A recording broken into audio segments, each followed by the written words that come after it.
I'm 31, and I'm a personal trainer. Are you really a personal trainer?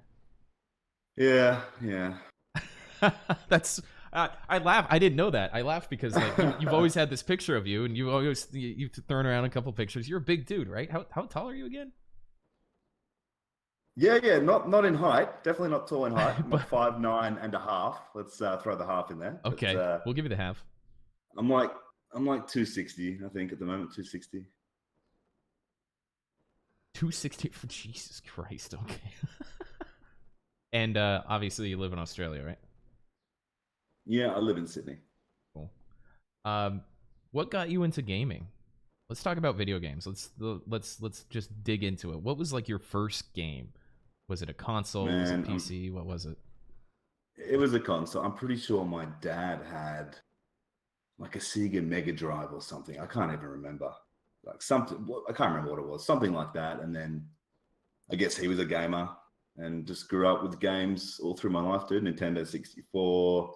You know, you go over to your friend's house and play in the afternoons after school, just sort of the standard stuff. And then, yeah, then we got into the PCs and started getting into MMOs and stuff. Do you want to know about that or? Yeah, yeah.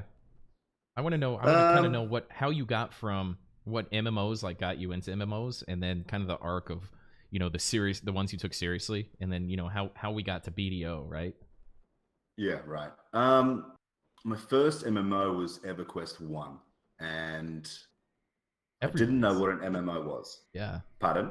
I know that's like everybody's answer is except for Art. Art's the only person that didn't say EverQuest 1 at some point. Oh, everyone else played EverQuest 1? Yeah, I love Yeah. that game, dude. It was fantastic. But my whole family played it, right? So like my dad got it. So he got me Oh. Quake for my birthday, and I hated it. Thought it was trash. So we took it back and we got this EverQuest game. We thought, we'll try it. We like fantasy and all that bullshit. And we brought it back. I remember installing it. We're all hanging around this computer, right? And we log in. We made this dwarf. Whatever, we log in, and it's pitch black. And we're just like, whoa, like, because it's in like this big cave area, right? Like this big mountain. You're like, whoa, it's so real. Like, it's so dark. Like, we need to find a torch or something. And we realized the gamma was all the way down. So obviously it's glitched back. So we turn that up, we start going, and away we went, right? But EverQuest 1 I played for years, dude, and my brothers played it, my dad played, we all played it. I remember doing it. Did you play it Yeah. seriously? Was it like did you do the raids Yeah. and the in-game content and stuff? Oh yeah, dude. Yeah, I remember doing raids. I mean, I was like 12 or something. I was right about to say I wasn't when I was playing that, I wasn't old enough to really grasp in-game content and raiding and min-maxing and all that stuff. I was just playing a game, I was like a level 56 ranger. I was just like, oh, I died, I'm level 54 now. That's amazing. In EverQuest. Yeah, I never got to max level. Yeah. I was just fucking around because I was like 12 or something. Man, I don't know. I think because we all did. I think I started. Dad and I sort of shared the same character, and he's a terrible gamer, dude. Like he'll put his leg up on the desk, right? One leg on the desk, fucking one hand on the mouse. The other hand's got like a glass of wine or something. He's garbage. So I used to like use all their characters and PvP and stuff. But yeah, well, I remember doing raids where like we were in this plane of sky or something. And there's these big chains you had to like. Everyone's raiding, right? And we went halfway through the zone. And then we all had to have a sleep. The whole guild, we had like a 4 to 6 hour sleep. Dad and I were on shifts, like doing this. It's ridiculous back then. Wow. These days, it's all easy, right? Everything's easy. So where'd you go from compared to EverQuest? the old days. EverQuest 1.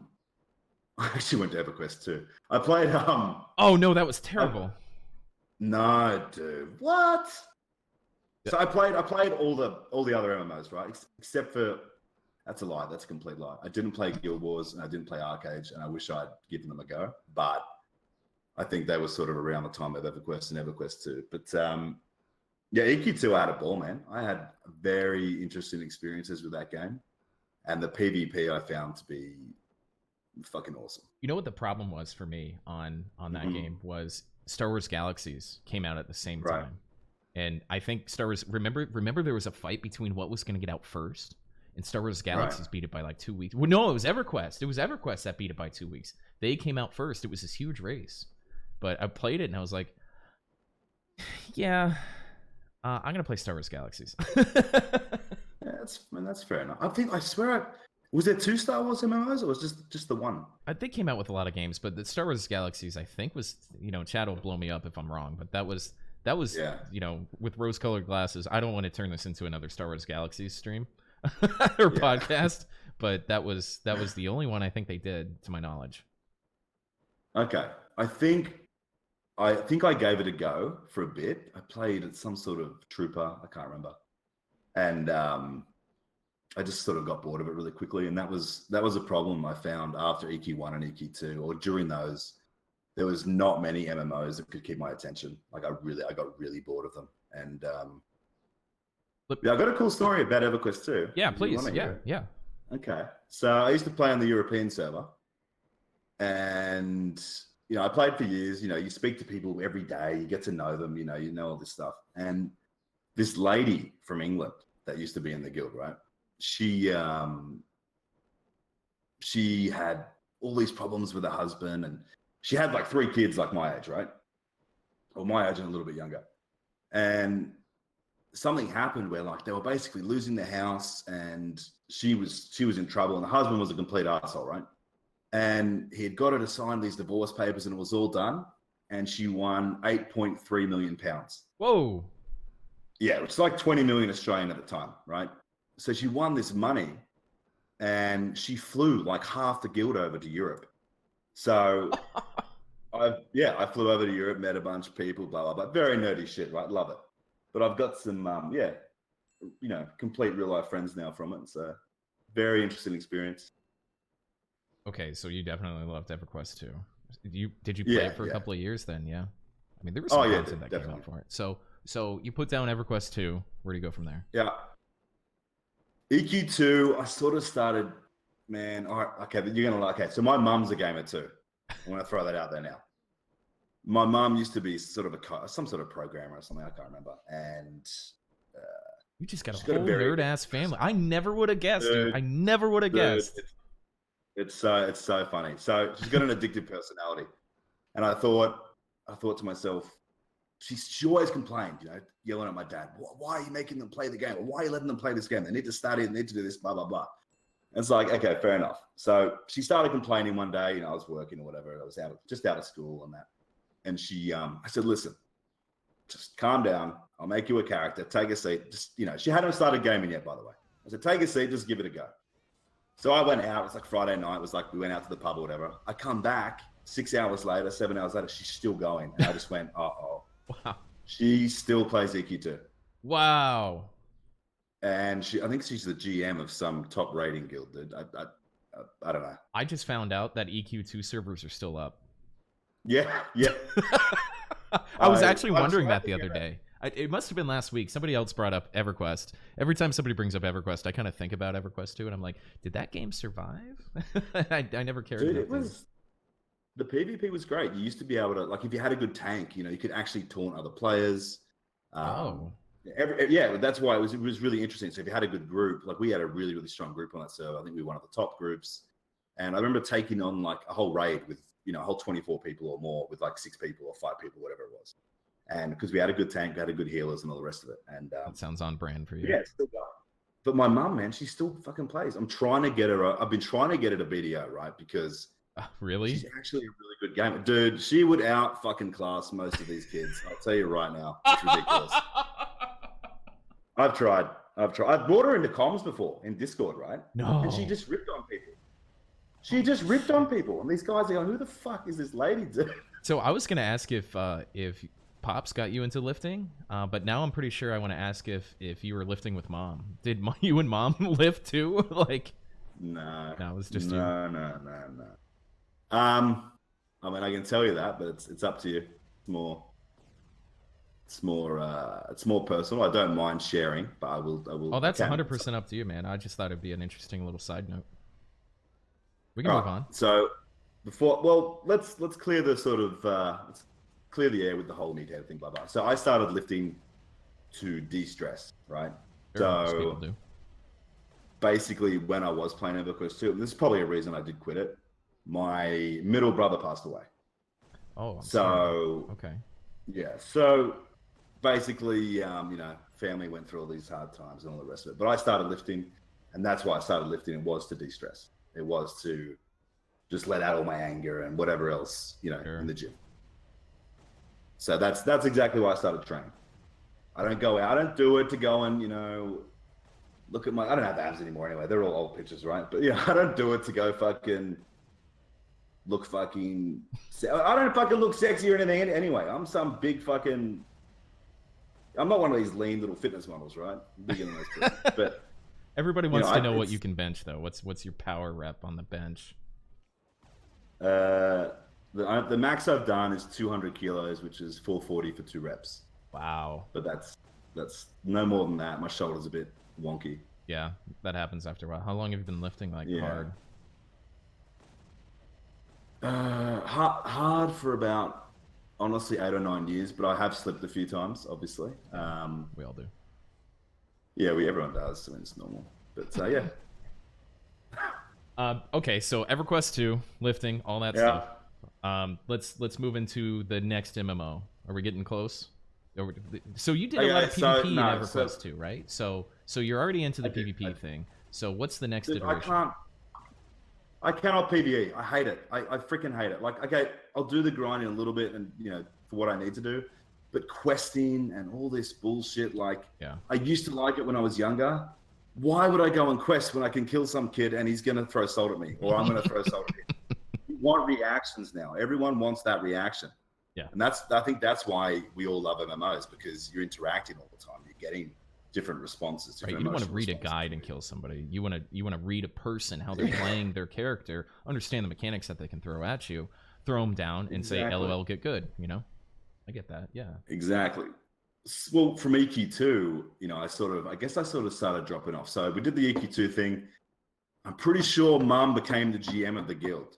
Okay. And that's when I threw my hands up and I was like, okay, I think this is it, dude. So I got to the point where, I'd come home from the pub at 4 a.m. and smashed. And it's on European times, right? And she's like, we've got a raid. We've got a raid. What are you doing? Oh, fucked. I was the off tank, the secondary tank.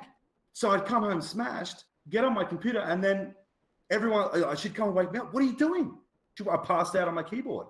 Wow. I'm right in the back of the raid. And that was it, dude. I was like, okay, obviously I'm done. I'm in my party stage. It's time to leave the MMOs. But from there, I went to, sort of had a bit of a breather, did a couple different jobs here and there. And then my brother got me onto League of Legends. Oh, no. How many accounts do you have permanently banned? Can we just cut to that? No. So the good thing about the Oceanic servers was, for the first, I swear, couple of years, they had no, moderators or anything, right? So it was pretty full on. You could say, but we were toxic. I was completely toxic. I had people offer me out to meet me in real life. It was pretty bad. But yeah, it was. I enjoyed League of Legends. It definitely was probably, I'd say, out of all the games I played, that game made me lose my shit. Oh, yeah. You guys think I lose my shit shot calling? Man, me and my brother and I would be in the same room, and he was a bronzy, I'm plat 1 or whatever the fuck it was, and he'd do something, and I'd just stand up, what are you doing? Are you, how can you be so bad? And we'd get into this massive, and that's just, family stuff. But yeah, it was good, dude. I played League for, 3 or 4 years. Hold on, you didn't answer I asked you one question. How many accounts did you get permanently banned? None, because they didn't have I have moderators. 2 and you have none? Dude, they didn't have any people watching it. That's what I'm saying. They had no one watching the game. It's just Oceanic. We're trash. A couple of prisoners. It doesn't matter. Let them do it. Let them sort of kill themselves off, sort of thing. So I do want to point out to you though that we are all on the rock right now to keep you at ease and sated, so you don't feel like you have to yell for us to get on the rock. Oh, I'm not. I swear I'm not yelling. I just get excited. I get really excited. That's my favorite clip, man. Get on the fucking rock. Shit. It's not hard though, is it? It's not hard. No, it's not hard. It's not hard. Rock. It's not hard at all. Oh shit. Okay, so you go through the league thing. A lot of us did. Yeah. Right. Mm-hmm. You got out a lot cleaner than I did. It sounds like. Yeah. So for that probably puts you right into about the BDO time, right? Yes. Yeah. So this is going to go into the whole why Sasha thing, I'm assuming, right? Yeah. So I'm at the gym, doing those bicep curls, whatever the fuck I'm doing. And one of the guys I went to school with comes up. He's like, "Hey, man, you still gaming?" I was like, "Oh, a bit of league, bit of this, that." He's like, "Oh, there's this game coming out, Black Desert." And I'm like, "Yeah, okay, I'd never heard of it." And he's like, let's give it a go. So, I was like, all right, why not? I haven't played an MMO in a while, but let's go. So, got Black Desert and I'm in the game and I couldn't get any names. I was trying to think of anything. And I was, I'm pretty sure maybe I watched a Sasha Grey clip, I don't know, the day before or something. I'm going to be honest. I don't know. Suddenly, boom, I'm putting Sasha in. It goes through. And I didn't think I was going to play this game, right? It looked weird. I wasn't used to this sort of graphics. Right. So, I'm in this game and then, 2 days later, the first day I nearly quit because the lag was so bad for me. I couldn't move. I couldn't do anything. Yeah. I log in the next couple of days and suddenly I'm not moving off the computer again. I was like, hang on a second. What's happening? Boom, addicted. What's that? 2.5 years later, or whatever it is, pretty much now. You just wake up. We're still here. Okay. We're still, we've got back problems from being in our chairs so long. Well, that was a great podcast. Thanks for the arc. I think we all have a better understanding of you. Oh shit, dude. So, that's so funny. That's so funny. So I'm out of family name changes. Just a quick little thing for me. When I played this game, I picked like a Sorkup or something, and my name, I can't even say it on stream, is what my family name was. And then I changed that from like, okay, I'm in a guild, maybe I should name it something real. And so I changed it to Mudbutt, just still not really taking it seriously. Yeah. And then finally I got into Crack House that turned into Aftershock, and I was like, okay, now it needs to be a real serious meme because I'm going to do a lot of really great BDO content one day. And I really had that foresight. It's funny they only let you change your family name 3 times, but I got in this game and I was like, what the fuck is this? It was my first Korean. I didn't even know this was a Korean RPG. I had no idea. I'd heard of the game before, but like you had to get a social security number from Korea or something, and you could only play during certain hours. I'm like, I'm not that dedicated. It looks cool, the life skill system, all that stuff. And then I start playing this game. I go, oh shit, this is that game. I thought that was really cool. Like 6 months into it, I was oblivious, right? So okay, so you like Sasha Grey, so that's that story. That's a mystery confirmed. I think everyone likes her, dude. Let's be honest. Yeah. That's awesome. So you happen to pick Uno for your server. Yeah. I don't even. Oh, I had no idea. I had no idea about servers or anything. I just went in, chose. Right. Nobody did. We just got in there, right? And so, what was your first guild? BlackRose. BlackRose is your only guild? No. It was my first guild. Okay, you know what I mean, though. Okay. Yeah. I mean, pretty much. Okay, so so what drew you to? So you came here for the PvP, basically, right? Because we've already established that that's the BlackRose. No, well, the game. You tell the story. How'd you get into BlackRose? BlackRose was complete garbage. There was some, random guild. They got me in, whatever. Couple of nice people. I had sort of like a small little PvP crew that I'd sort of met. I was playing with one of my friends as well, Kai, who's from up in somewhere else in Australia. And it was her, myself, and these 2 other guys. We go around PvP. Loved it, right? Because I used to play Sork. I used to love it. The old OP Dark Flame. Look at you. You're hacking because you're a desinky Australian. Blah blah blah. All that bullshit. And I used to love it. I used to love it. And the BlackRose was garbage. It was full of casuals. And it got to a point where, we'd always come out. This is in the first couple of weeks, right? It just goes so quick, you don't realize. It feels like 6 months. But first 3 or 4 weeks, whatever, we'd go out and we'd get into these PvP fights with other people. And hang on, what do I keep saying? What am I doing? Garbage? Is it garbage? No, I shouldn't look at the text. You're saying, you should. Don't look at chat. You're saying BlackRose, so they're doing come on, bro. Okay. Yeah. So basically, we'd go out, we'd get into the PvP, we'd back up everybody, but we'd never get the same response. No one would come out and help us. No one would do anything. So I I log in one day and my friend Sklat, he's gone. He's out. He's like, I'm done. I'm like, what do you mean? And they're like, and he told me the story. And basically they got in this PvP with one of the big guilds.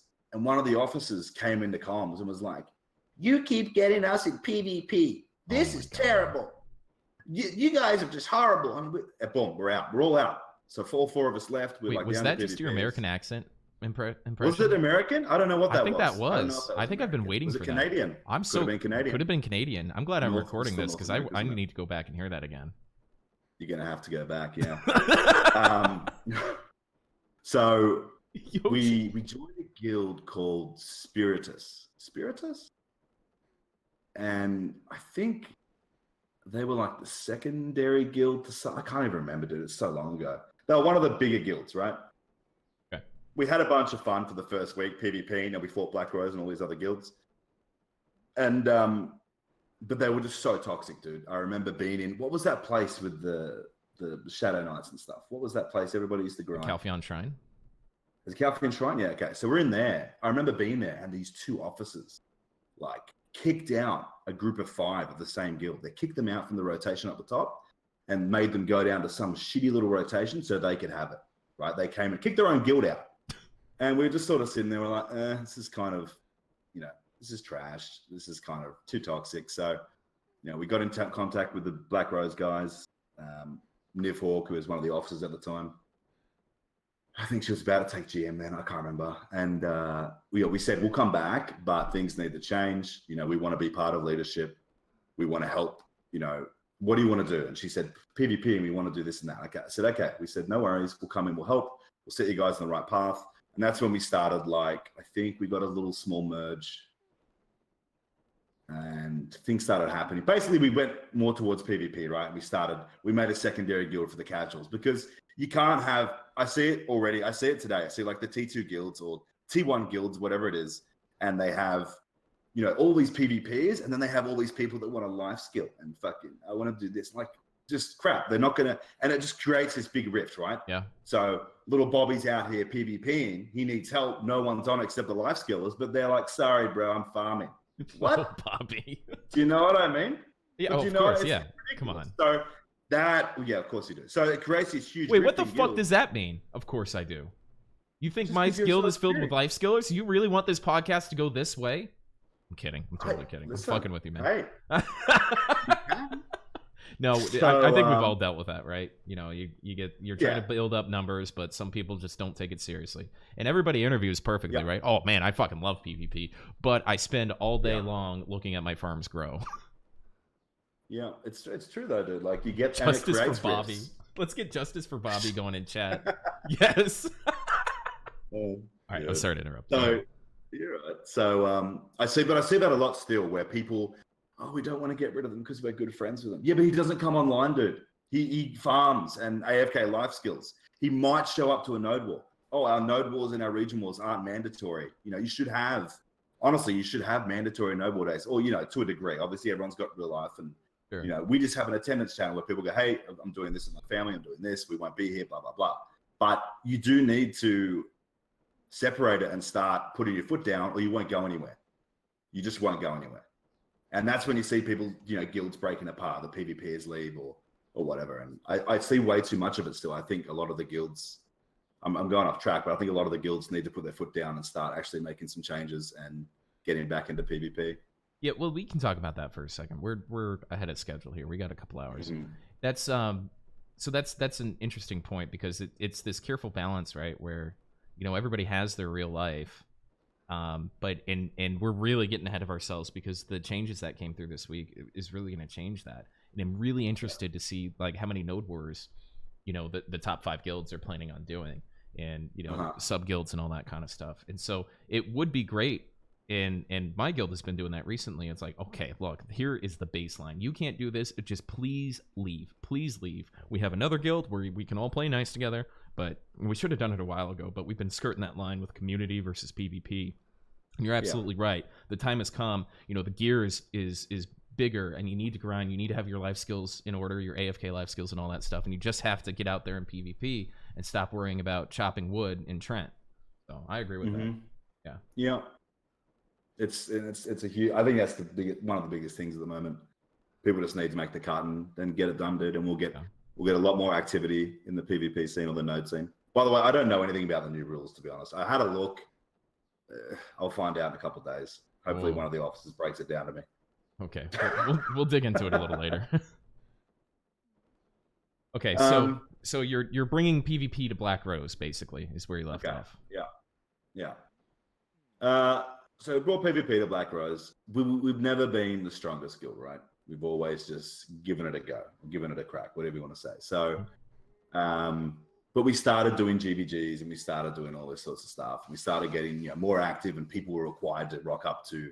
This is back in the day where there's no node wars, no siege wars, right? Everything's just GVGs. Right. You go to Swordsons, you grind for half an hour, but you PvP for 5 hours to do that half-hour grind, right? And you lose your XP dying to PvP. You can lose the XP, yeah. That was great. I miss those days. They were really good. That's when the game and the open world was so good. But now we've got how many channels? 75 channels or something. 36. And yeah. But we added the common ones. Do you know what I mean? I feel like it's too many channels, dude. It's too many channels. I think they should condense it a little bit and bring back some open world. I think that's what we'll do. Anyway, that's another thing altogether. So we started getting to PvP. We had some GVGs. We got raped by a couple of guilds. Pure Luck was one of them, actually. Pure Luck was one of them at the time. They were a very strong guild. And honestly, the timeline's just so all over the joint. But I mean, where do you want me to go from here? So let's get into you guys being because what were they going into the server merge? It was pretty much just you and Barcode, right? That came out of that server kind of siege ready. Was there another Uno guild that was really siege ready? Yeah. I swear Wolves of War was maybe, or did they just merge in the Cho on the merge? I can't remember. Yeah. Was Cho on Uno, or were they? No. But Wolves of War was one of the guilds, I'm pretty sure, and they either disbanded just before merge or they disbanded in the merge just at the start. So long ago, right? it's really hard, dude. So let's just talk about how you started. I assume you gained some sort of prowess because you came into the server merge just ready to fuck, right? So how did you get from we're just going to merge into this guild and get some PvP in to we're winning? And because you had territories pre server merge, right? Yeah, I think we have them. So talk about how you got into territories before the server merge. Okay. And we started in Balanos, I'm pretty sure, like many guilds. So we took the first Balanos. I'm pretty sure it was the first one. Pretty sure we took the first one. We 1v2'd and we won. Dude, we were rolling cannons up to their barricades, right? No one knew how to use anything. Yeah. We roll these cannons up. And I remember Wordy, one of our cannoneers, going it's not doing anything. What are these things doing? He's firing his cannon at at their barricade. Nothing was happening. But we took Balanos and we started doing nodes and sieges and all the rest of it. It's it is all pretty shaky. We've taken every region. We didn't take Valencia, obviously, because Barcode was there on Uno. But I can tell you that story if you want. Before, I can tell you the Barcode story, what happened to our guild, blah blah blah. Yeah, please. So, we're on Uno, obviously. I'd say, we're one of the top 5 guilds, whatever.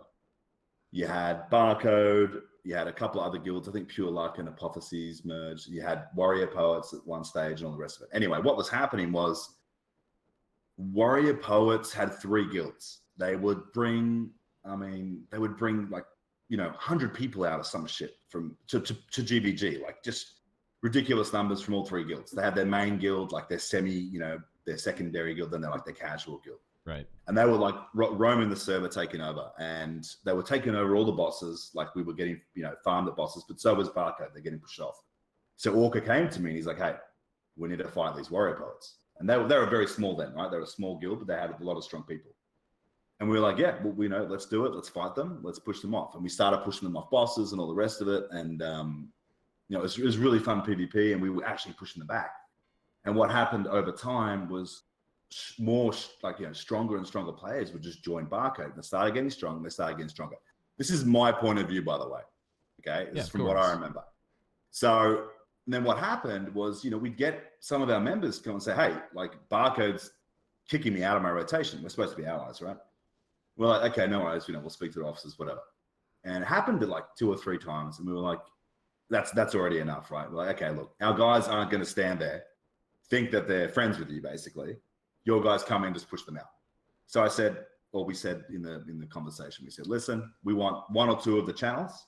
There was like 12, and you guys can have the rest. Like, that's all we want. We want 1 of the 2 channels. That's it. Yeah.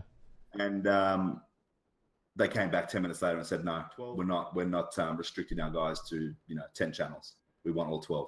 And we said, okay, no worries. So we dropped helping them. They were already really strong. A couple of weeks later, Warrior Poets hits us up, and basically they're like, we need help. We Barcode's becoming too toxic. They're too strong. We need to calm them down. Like, they're gonna run rampant, right? So we started helping Warrior Poets. We're like, okay, we're gonna have to fight them, because it's true. They were toxic. They were taking over everything. Obviously, I knew a lot of people there. I knew a lot of people Warrior Poets and stuff. But this was happening. We ended up fighting them. I can't remember. Like I said, timeline's all weird, but we fought them on Calfian with Warrior Poets, and Warrior Poets didn't really bring that many. They had less than us. It felt like they were doing less work than us as well at the time. And we didn't beat them. We got them to 40%. This is when you could res straight away, right? You could just res up, boom, straight in. And Barcode was just pushing us, and we got them to 40%, and we didn't win. A week or 2 later, after Warrior Poets, telling us how much they hated Barcode, and how much they were going to ruin everything and all this, their whole core, so there was like 20 people or something, left Warrior Poets and merged into Barcode. Oh my God. So now we're standing there, pants are down, and we've just helped attack the strongest guild on the server. Yeah. The other guild that was helping us is, boom, they're gone. And now this guild's even stronger. Like, they're ridiculous. Like, Barcode was really strong. And they chased us basically to every region. Like, any region we went to, they would drop, and they would help the other people and just hand it to them, help the people and we were getting dicked. I remember they killed us in like 20 minutes. I also remember one of their guys in one of the sieges.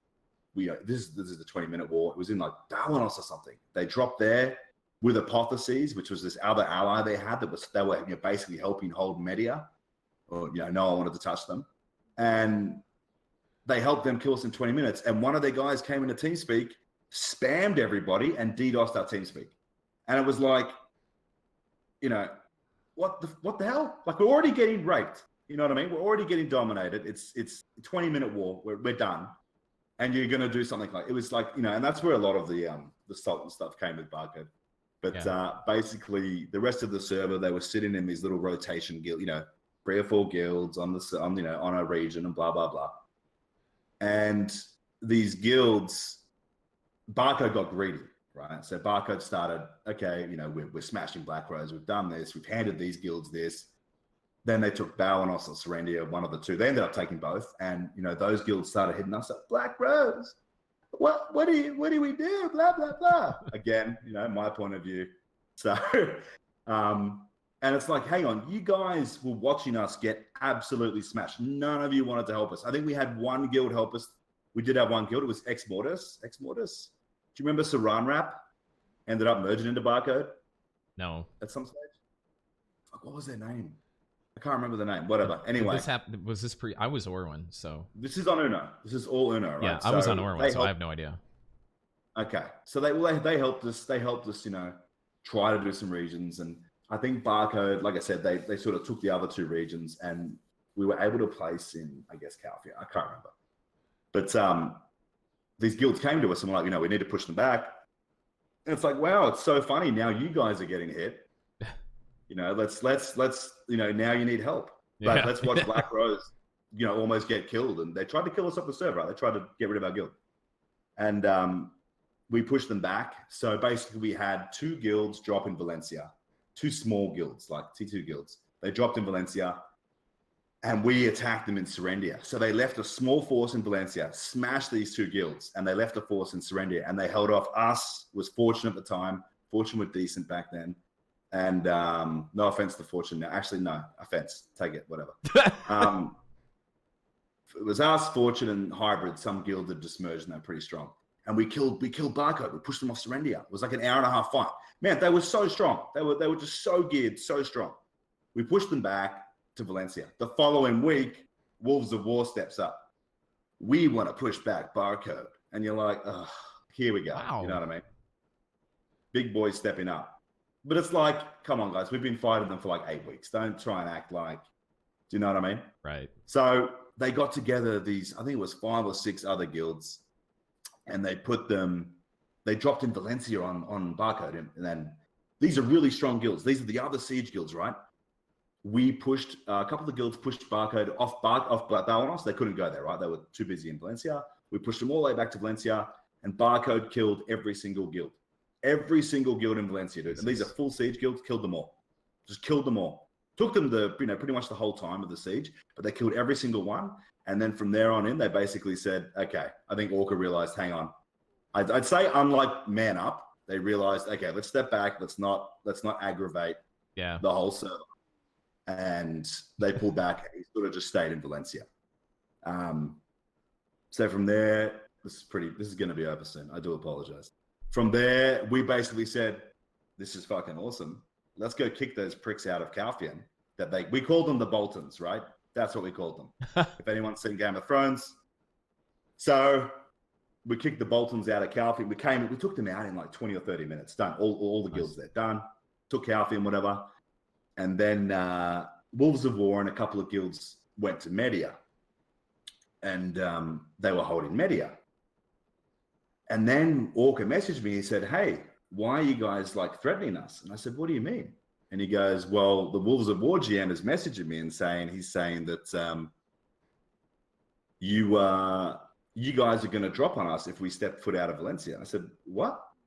So I said, hey, Niv, fuck this. Like, she was the GM at the time, right? I said, fuck this. Let's use this as an excuse to go drop on these kids in Media and take Media. Like, why are we sitting in Calfian? It's dirty, you know? It's There's dirty. shit everywhere. It's trash. It's garbage. Let's go to Media. Let's get some sun. You know, let's relax on the top, sunbake. Let's chill. And she was like, yeah, fuck it. Yeah. And she messaged me like, why? Like, you know, I stirred it up. You know, honestly, it's good. It's good motivation, blah, blah, blah. And we went to Media, and dude, we had, honestly, those 2 fights in Media went over 2 weeks, were awesome. We had these 2 weeks in Media, and, you know, these other big guilds had dropped. So I think Wolves of War it was them, it was NQPZ, another siege guild. Dead Serious was there, I'm pretty sure. They had Afterlife there, and then Oasis was there too. I can't remember who we brought. It was us and some other little guilds. Like, to be honest, one of our allies brought 5 people to one of the sieges, to give you an idea. So that's how you ended up with Conqueror of Medaya. Was that the 2 weeks, or? Let me tell you, okay, this war was insane. It was fucking awesome. Everyone had a blast. We took out all these guilds, and we pushed the castle. We didn't have enough time. We couldn't push past the second gate, right? We had like 10 minutes to do it, and we'd done all this work, but we'd stalemated the region. And so we were dropping the next week, and we dropped, and Wolves of War were there, and so was NQPZ. Afterlife had just died, I think, and they merged into NQPZ. Now NQPZ is really strong with Wolves of War. None of them are in the castle, though. So we dropped. Barcode drops as well. And we're like, what the fuck? Yeah. And Barcode goes, no, we're just here to make it even. And they killed our 2 allies, or 3 allies. Yeah. So they killed our 2 or 3 allies. And now it's a 1v2 against these 2 guilds. Yep. It's like, all right, well, fuck it. Let's fucking go. They killed our cannon team multiple times. So we killed Wolves of War. We killed NQPZ, and we took Media, and we took it for like the last, I think, 3 weeks or some shit of Uno. And we sort of, you know, we said to Barcode, you know, you guys chill there. We'll chill here. You know, which is the end of Uno. And if anyone goes to Zerg you, we said, we'll drop. And if anyone Zergs us, you drop. That was it. So sort of made it. Let's focus on, you took a life skilling please stop PvPing guild, and you turned it into one of the top siege guilds of Uno. Yeah. How did that work out? Not being the GM, what was the inter-guild politics like? Was there a rift? Was there any sort of drama within? Was there like a fuck Sasha kind of thing? Yeah. Or yeah. Well, I got put into shot calling, right? I didn't want to. Really didn't want to. But you can't stop screaming, so. Yeah. Well, the guy that was supposed to shot call, he quit. So I started shot calling, right? Yep. And I ended up loving it, dude. But Hold there on was one lots second. of I have to things that went clarify. on. We got a bunch of people in here. So before the servers, before there was just one NA server, there was actually 3. They were all NA, right? All three servers were NA. It was Uno, Orwin, and Eden. I keep forgetting they're all dead.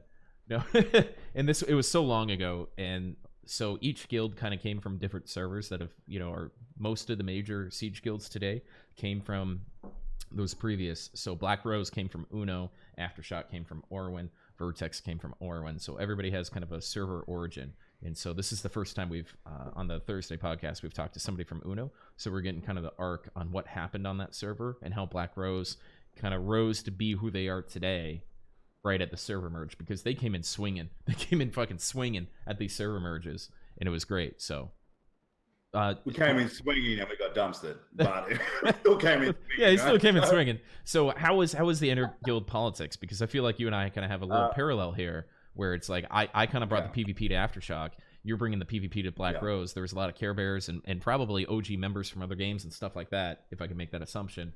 So how did that work out? Okay. So Nivhawk was the GM. She's a female, not a problem. I love Nivhawk. She's great. But sorry, my dog's about to go nuts. You're good. It's fine. Keep going through it.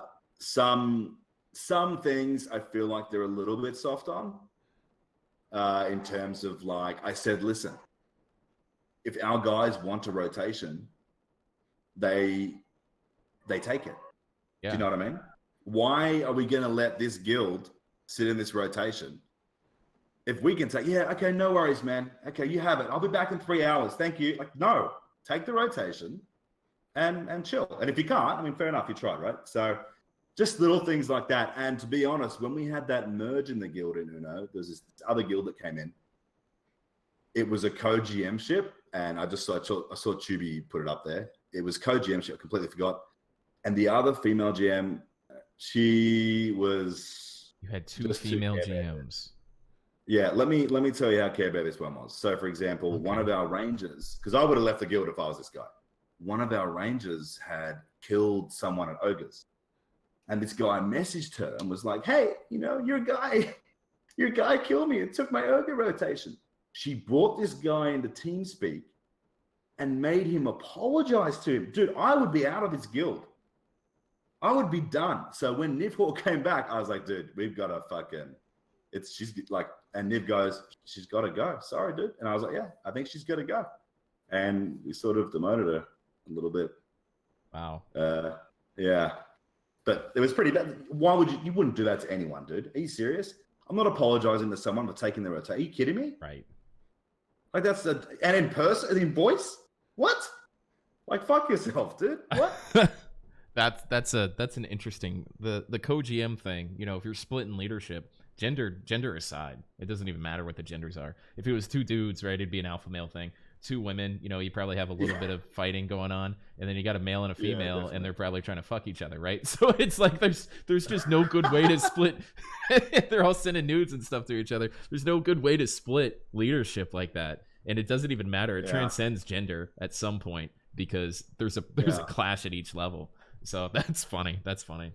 Well, she just had this her mentality towards it all was just so Care Bear that it was gonna fuck everything, right? Like you can't tell PvPers to not PvP. You can't tell them to ask for don't ask for a right. Sure, sometimes you might feel like, what, this guy seems all right.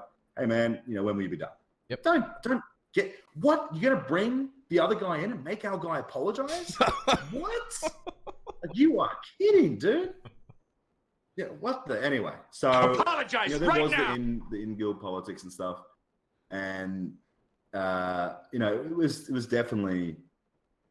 So I think there's always politics. Once you hit, some of these territories, and the payouts weren't what they are now, right? But they were still sizable back in those days, correct? The money you got. The money you got from a territory. No, not really. Okay, but you had notoriety. So once you took notoriety. Right. Did everything kind of fall in line with that? They kind of went, "Oh man, thank you, Sasha," kind of stuff. Or is there still a little bit of a divide once you hit that, round of success and you're getting all this great PvP content? Well, who's thanking me? What's this? Who's thanking me? My guildies? Yeah. I mean, sure, yeah. I guess some people.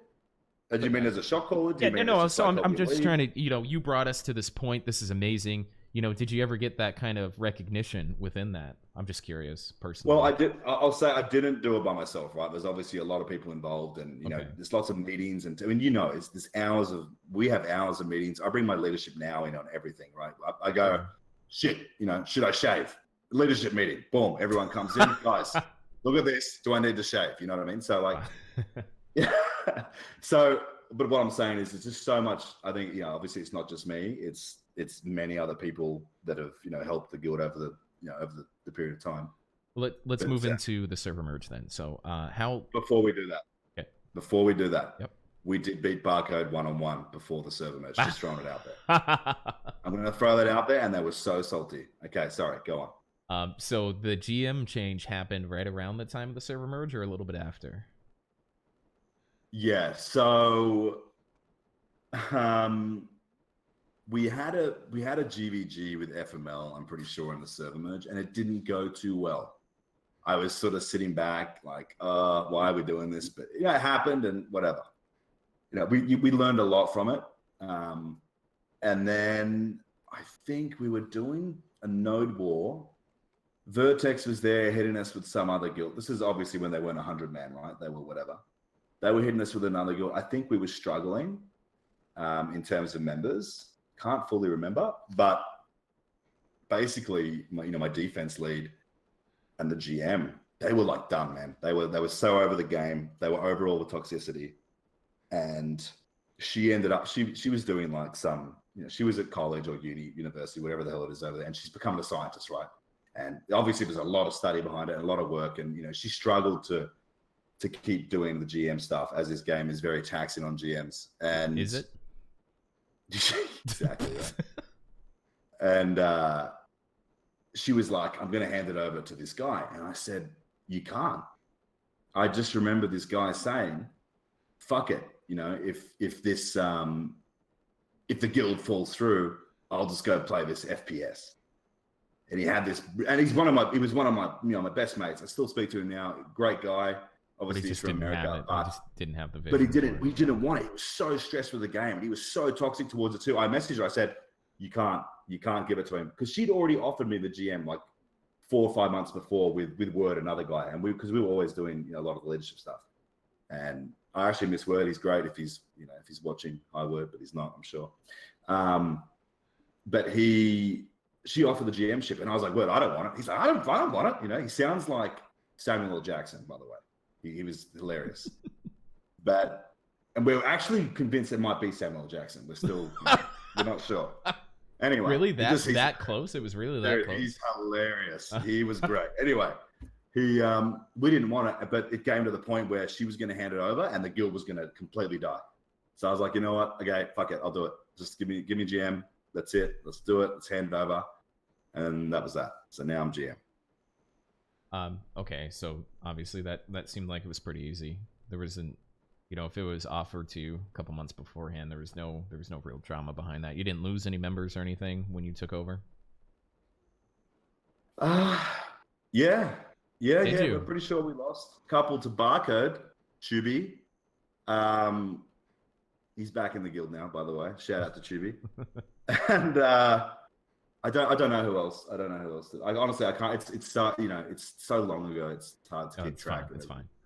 Okay, so let's jump into the first week of Server Merge Siege. This is the week of December. Right. Iconic got digged. Yeah, it was December 10th of last year of 2016. 2016 was when the Server Merge happened. According to the spreadsheet that we all live and die by, right? Yeah. So you come in on Kelfion, and I'm looking at who built there. It was Critical, Iconic, Ascendance, Support, BlackRose, Fortune, Audacity. And if I look at what's going on past there, it looks like Iconic was probably alone or brought one or two. You want to talk about that fight? The first fight you get. Say the guilds again, I'll tell you. Critical, Iconic, Ascendance, Support, BlackRose, Fortune, Audacity. Okay, so I'm pretty sure Support just dropped randomly. Right. And Iconic was solo, I think, as well. Who'd you drop with? Everyone else. Like, dude, well, we came into this like, you know, we'd spoken to guilds from the other servers and stuff, and it was like, we had no idea. We thought it would be crazy. Like, there'd be alliances of like, you know, 20 people and blah, blah, blah. But there wasn't.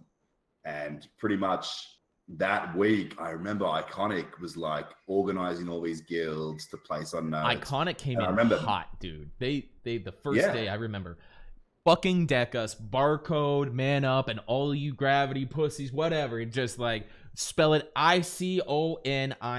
Iconic, that's how you spell it. Deck the fuck up. GVG time. Let's go, bitches. Like, they came in hot because they held down Orwin without much competition, right? So we had like LOTD and Iconic. So LOTD goes to Balanos. Iconic goes to Calpheon. You go to Calpheon. Why'd you pick Calpheon? Dude, I couldn't tell you, but we basically, it was an alliance thing. I don't know. I honestly don't know. So Critical takes it. You win the fight. It looks like you're on Calpheon for quite some time. I'm actually looking at the arc here. So the first major thing happens. So you hold down Calpheon. You gape Iconic. Yeah. And then the next thing that happens is you actually work with Barcode to take Man Up off of Valencia. Was that the first major conflict? Did you work? When was that? Which week? Which week was that? Oh, hold on. Alt tabbing. So it looked like Man Up held Valencia for 1, 2, 3, 4, 5, 6 weeks.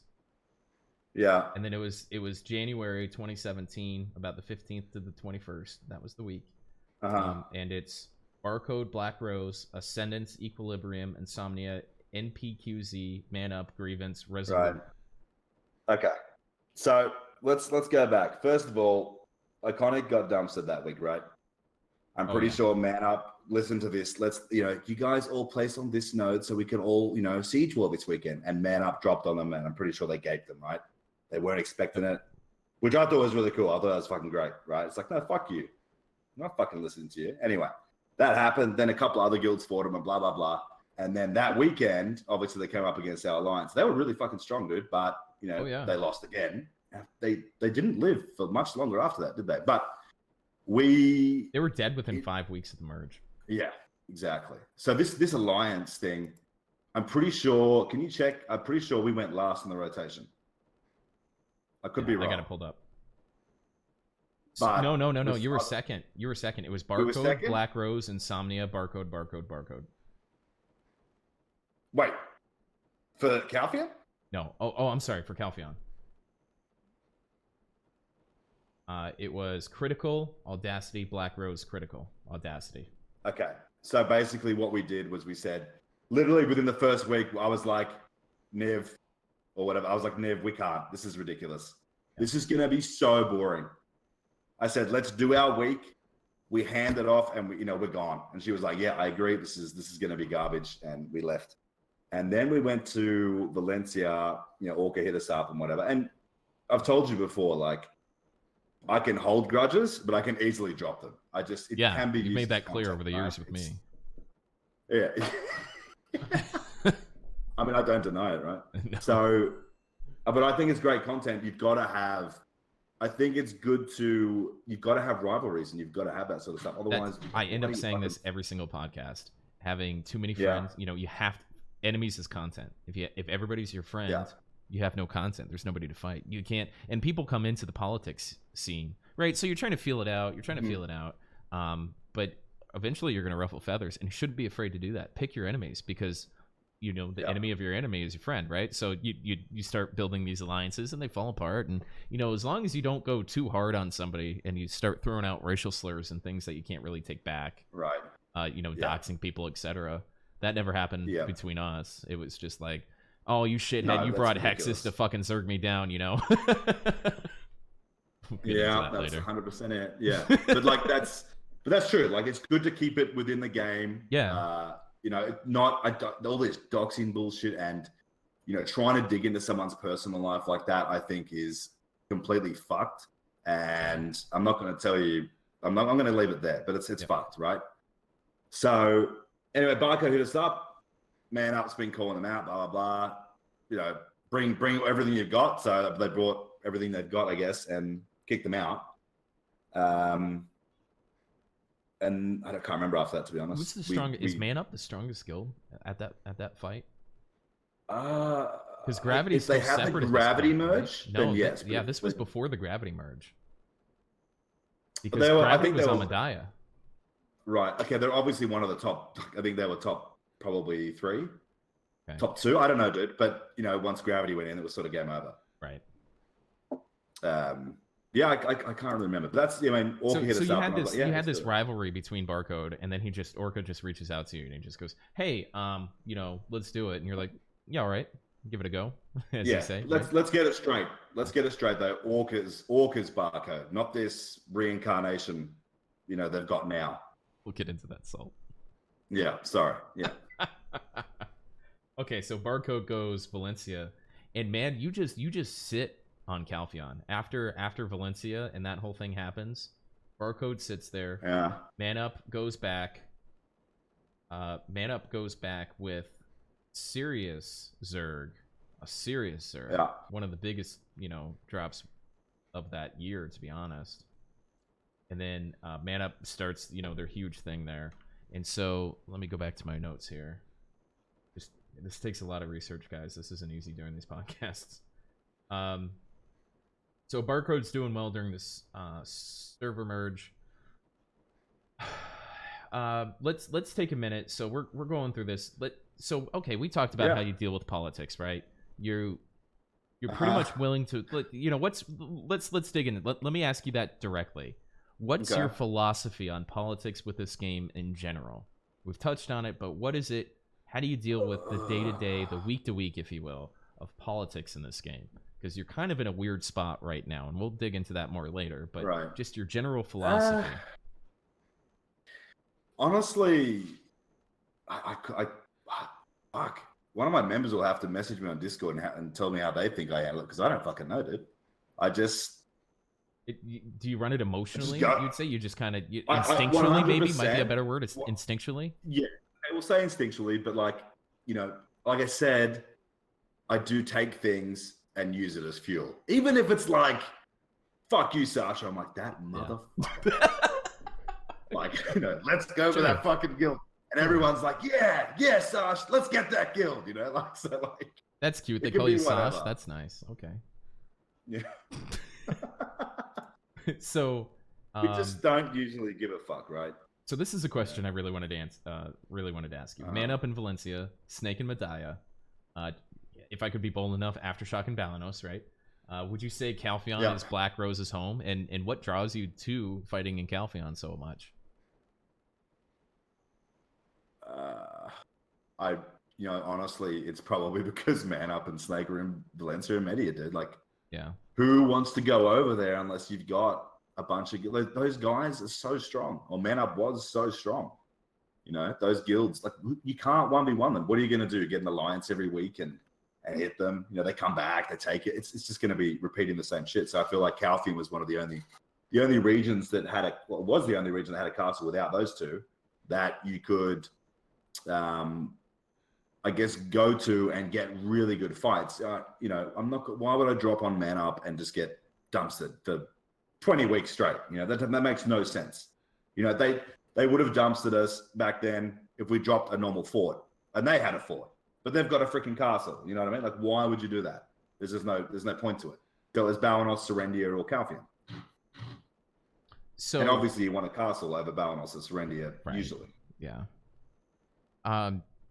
So we go into kind of this weird area of it's not really interesting, right? And I don't think anything really interesting happened to BlackRose. You guys were strong. You're always strong. You're hanging out on Calpheon. You're moving, every once in a while, but nothing is really happening. But what's pertinent now, actually, let me just, can we take a 1 minute, just stretch, bathroom break, etc.? It's been an hour. I like to take a break every hour. So let's just take 1 minute, and then we'll get into you starting to work with Vertex and Vertex coming into the siege scene. So let's just take a 1 minute break, and then we'll dig into that. Be right back. Yeah, I'll get some more. Yep.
How's it going, chat? You guys enjoying it?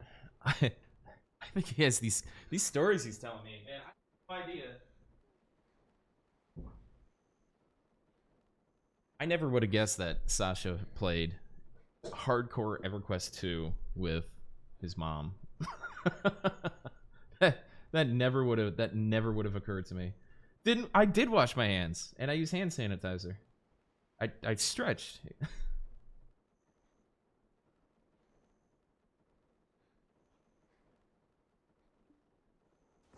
His hands, Tim. Jesus Christ, you guys are toxic.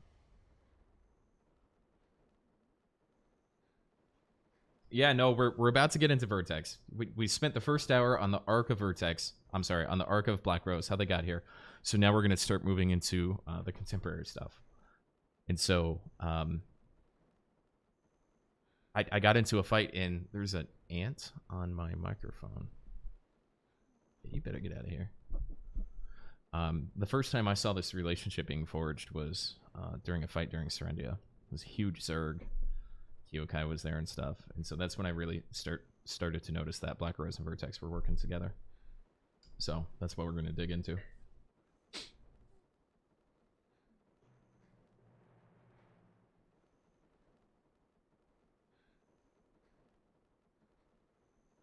Can we trade with Vertex, Vudani? Ooh. Lunka TOS. Alright, I'm back. No problem. So, I was just telling chat, the first time that I really realized, remember that time we were fighting on Serendia and there was like 12 or 13 people? That's the first time I really realized that you were working with Vertex. You brought me, I was brought into your, I think I was in the BlackRose Discord. And this was, we're skipping quite a bit ahead, but so a relationship started forging between you and Vertex in the early stages. This was probably a year ago at this point, maybe even further. Do you want to talk about how, you know, your maybe similarities or whatever it was that brought you guys together at that point? Well, I mean, we had been at war with them for a long time, right? I'm pretty sure. If you we had fought. Sure. I mean, they made meme videos about me and all the rest of it, and well, it's so hard to make a meme about you, Sasha. It's so difficult.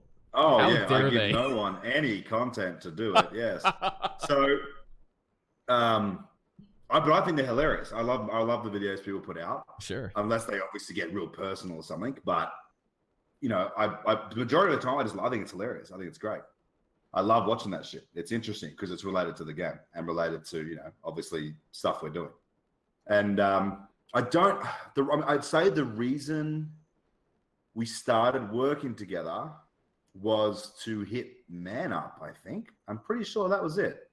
I don't know if we worked. We didn't work together before then. So, do I go into that? Do you want to go into that? No, we were okay. When is this? Like, I can't remember. What you really don't? There was a Serendia fight. Dude, we fought every fucking weekend for like 3 years. You know, like fuck. And that's when I really started seeing it. This was the end of 2017. So we're almost into the 2018 content. There was, I feel like Vertex started having some bigger ideas, if you will.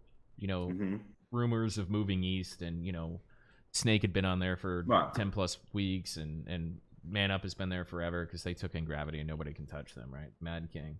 Yeah. And so the week I'm talking about specifically, I don't know if you have the chart pulled up. If you don't, but it's for whatever reason, Cho Nation Vexes was around. Cho Nation took Serendia. I think they were working together. I don't really recall. And then Kyokai took Serendia, and that's when Kyokai had Serendia for like 3 or 4 weeks.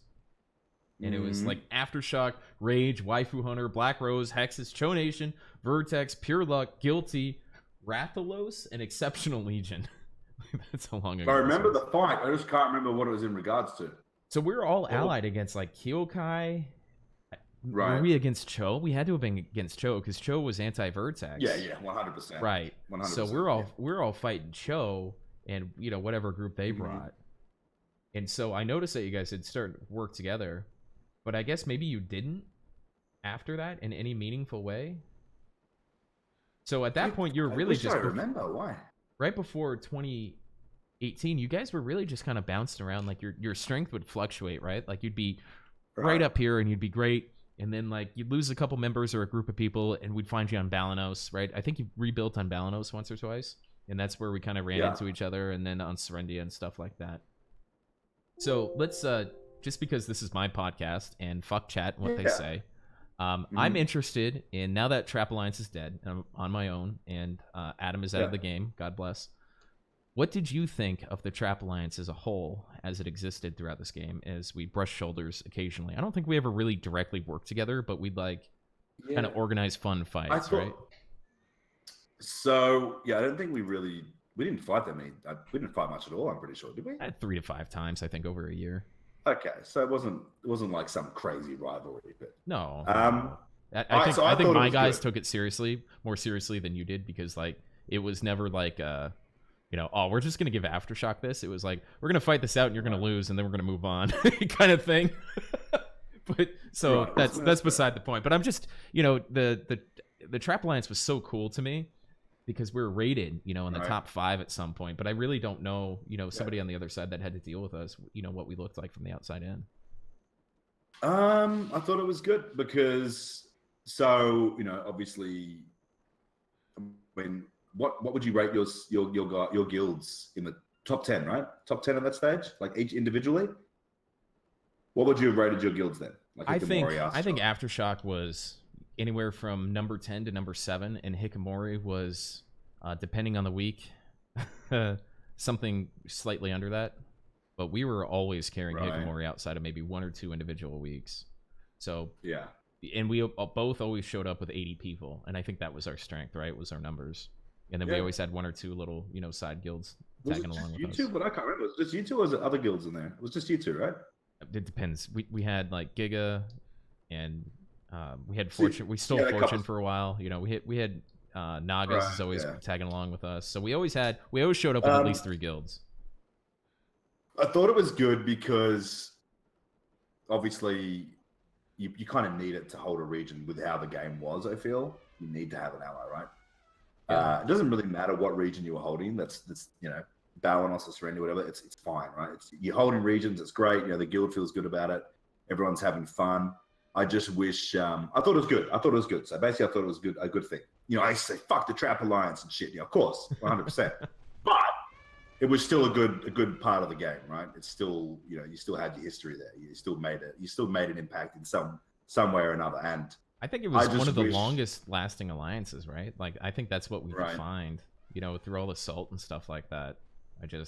It was weird. Yeah. I thought we'd get further with that, if I have to be honest. I think I was hitting you up all the time because I was really expecting that we would get into the castle stuff. And we'd really start being movers and shakers, and we did once we got to Medina. I know you were trying to go there for a while, right? You were trying to you were like, fuck, we need to push to these castles, but you had all these other guilds fighting over it, right? We'd bring fucking this guild with us or 3 guilds with you. Why would you go there? They'd probably all ally against you, kill you off, and then fight each other, right? Something like that. So I can see why maybe you wouldn't step there sometimes. Obviously, there's all the politics as well. You're speaking to this person, you're speaking to that person. Right. They're saying stay on this region. You don't want to upset someone too much, Well, that's kind of so I brought that up earlier. How you work with politics. Right. You are one of the most closed-lipped people I have ever. We have a good relationship.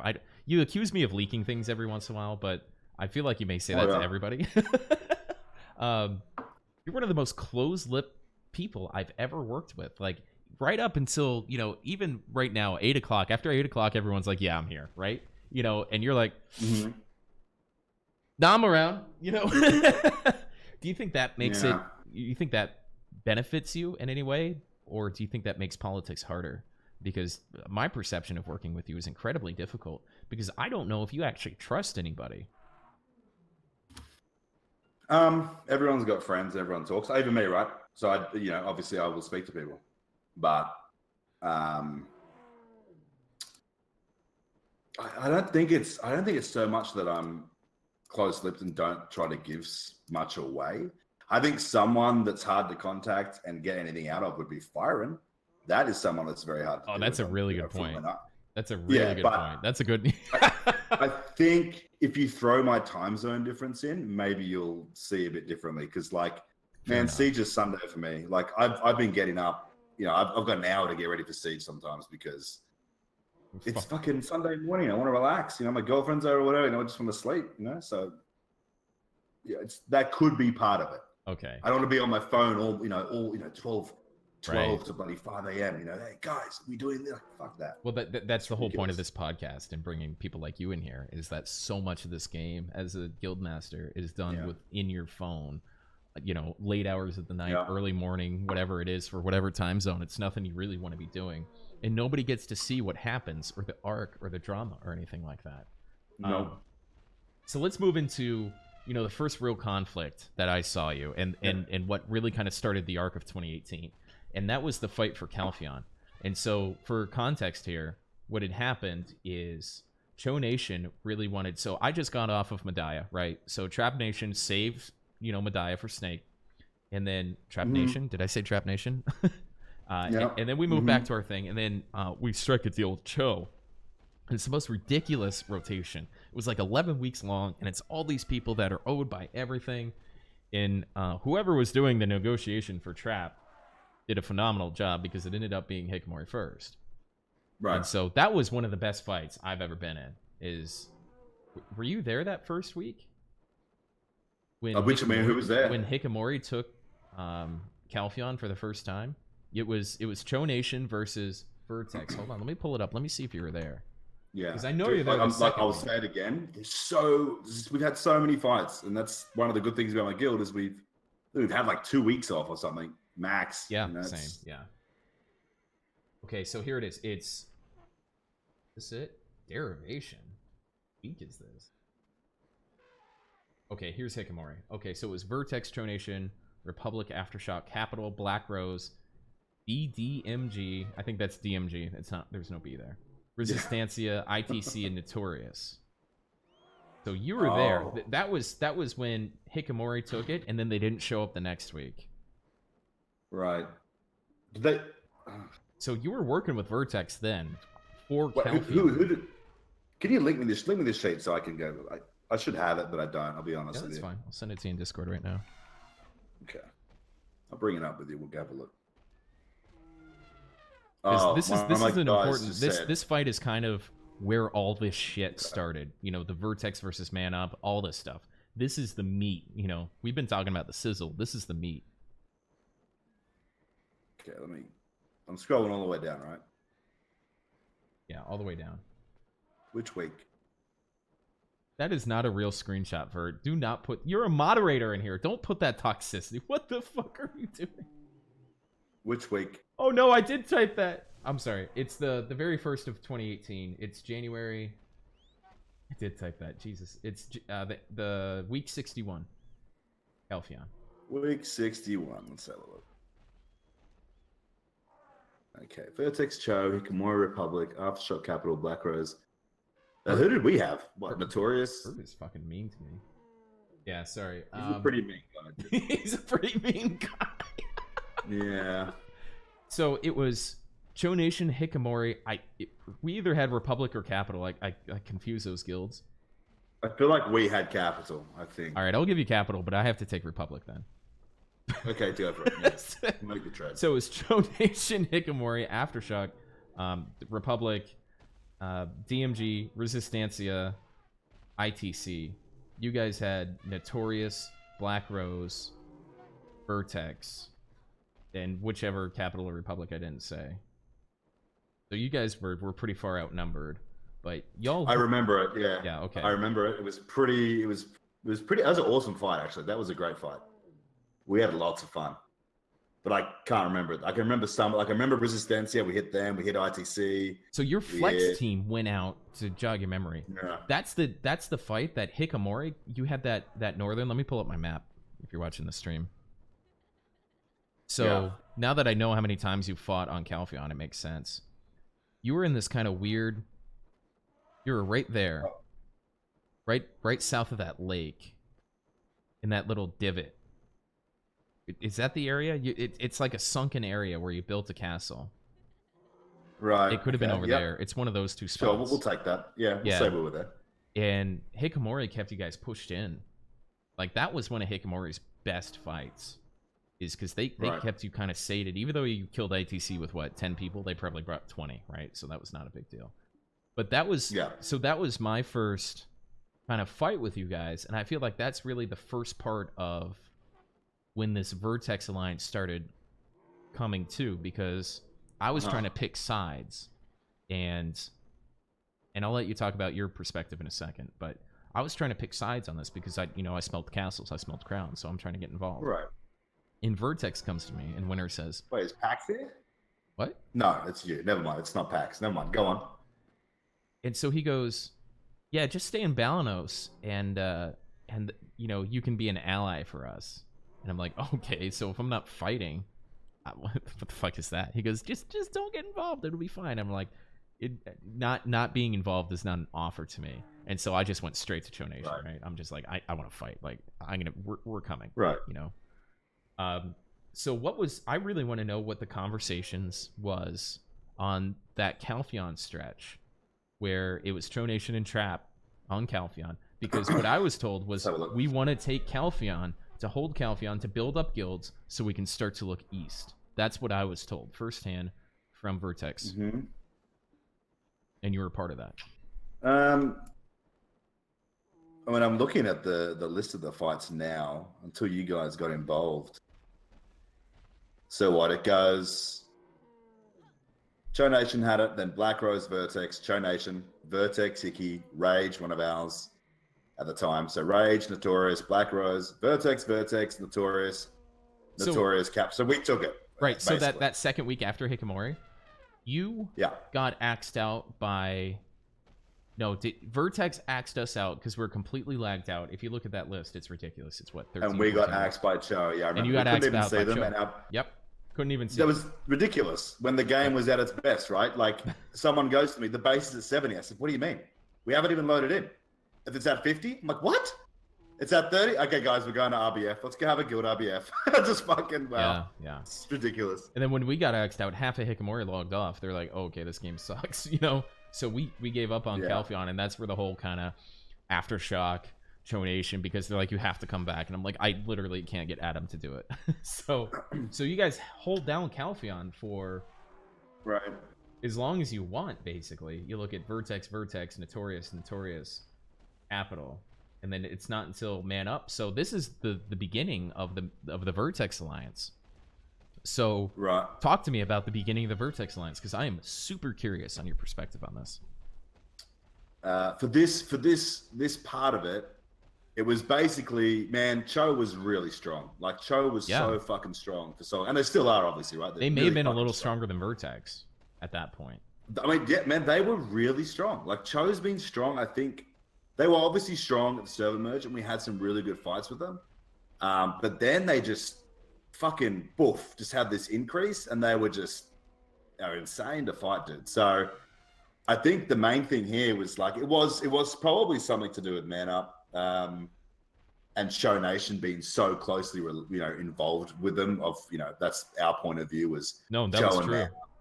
So that's true. When we're going through this, we're getting messages from Lyrelay's coming in, and he's going, hey, this is some of the greatest organization we've ever had between these guilds and all that kind of stuff. So that was when Lyrelay really had its fingers into everything that was going on. You couldn't burp without him knowing about it. You couldn't. My thing I always said was, you can't type Lyrelay's name without him messaging you about it, within 8 hours. Right. I mean, okay, so this, I want to go back to another part before all this happened, please. By the way. Yeah. But do you want to do that now? We'll do that now. Yeah, no, go ahead. So the first time, I don't know when did we first hit Valencia and take Man Up out, besides the Barcode Zerg? It was after the Barcode Zerg, like 20 weeks, 30 weeks later or something. When the hell was that? Let's have a look. Valencia. Cho Nation took him off. Weren't part of that. Oh, that was Barcode. Too far. I'm watching Man Up. Snake, Vertex. Okay, so look at week 30 for me. Yep, I'm there. Okay, so in Valencia, you've got Man Up and Illuminati. The next week, so that week where Man Up and Illuminati dropped on Valencia, I just linked in chat what we're looking at. This is a public doc. If anybody wants to look, and follow along with us, go ahead. Week 30. So we're looking at week 30, guys, at Valencia. So Man Up and Illuminati dropped there. If you scroll back to the previous weeks, you can see Man Up, they had a couple hours drop in and whatever, depended how they felt, I guess, if they felt threatened. So Man Up and Illuminati, that week 30, I'm pretty sure is where we hit Media and we knocked Snake out, right? And we said to Snake, listen, hit Man Up with us, because FML was so fucking closely tied to Man Up as well that we knew Proto and that weren't going to go there. Yeah, BKill was here last week talking about how he got roped into that and how that's his one regret. His one biggest regret is going to Valencia. I don't know if you caught that. It was fantastic. But, BKill's great and all, but his only fucking reason for going was if they got the castle. Greedy motherfucker. Of course. Anyway, so we took out Snake week 30. The next week we hit Man Up with Snake, right? So obviously there's BlackRose, Snake, Vertex. And the other guilds just dropped, like Pixel and I think Ding just fucking dropped. I don't know who. I think Magnitude was with Man Up. I can't remember. Anyway, we took Man Up out. But to organize them taking out Snake and Man Up, it was 1 week. I remember listening to that toxic podcast we used to have after Siege. Yeah. And I just remember hearing Man Up speak, and I was like, ugh, these guys are the biggest dicks, dude. Like, fuck this. I do want to point out that, as ironic as it is, I have saved the toxicity from the Saturday podcast. I don't know how. I don't know. Yes, the irony of me doing it, but it's. I know. If you shed it off the Saturday podcast for the people watching, it's not what it was. It's now that we have Cacao watching our podcast, everybody takes it seriously. Barcode shows up to these things now, right? Kinetic is there.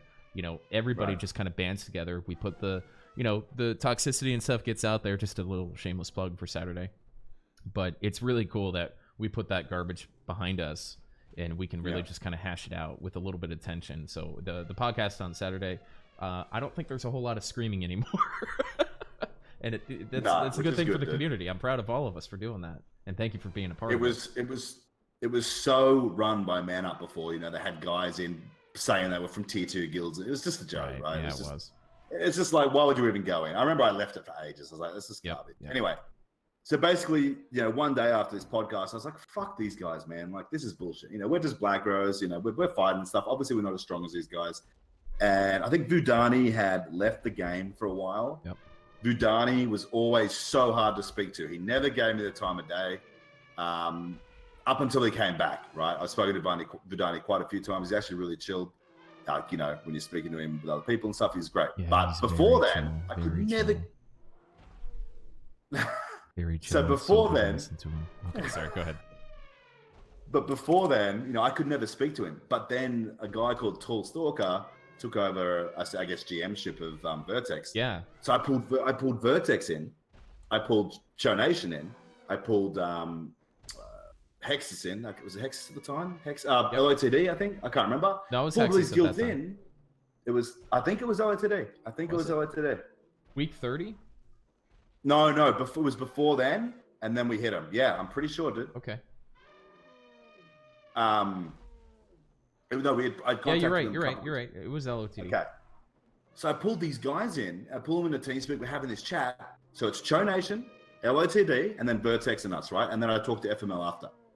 And I basically said, guys, let's hit Media and Valencia at the same time. No joke.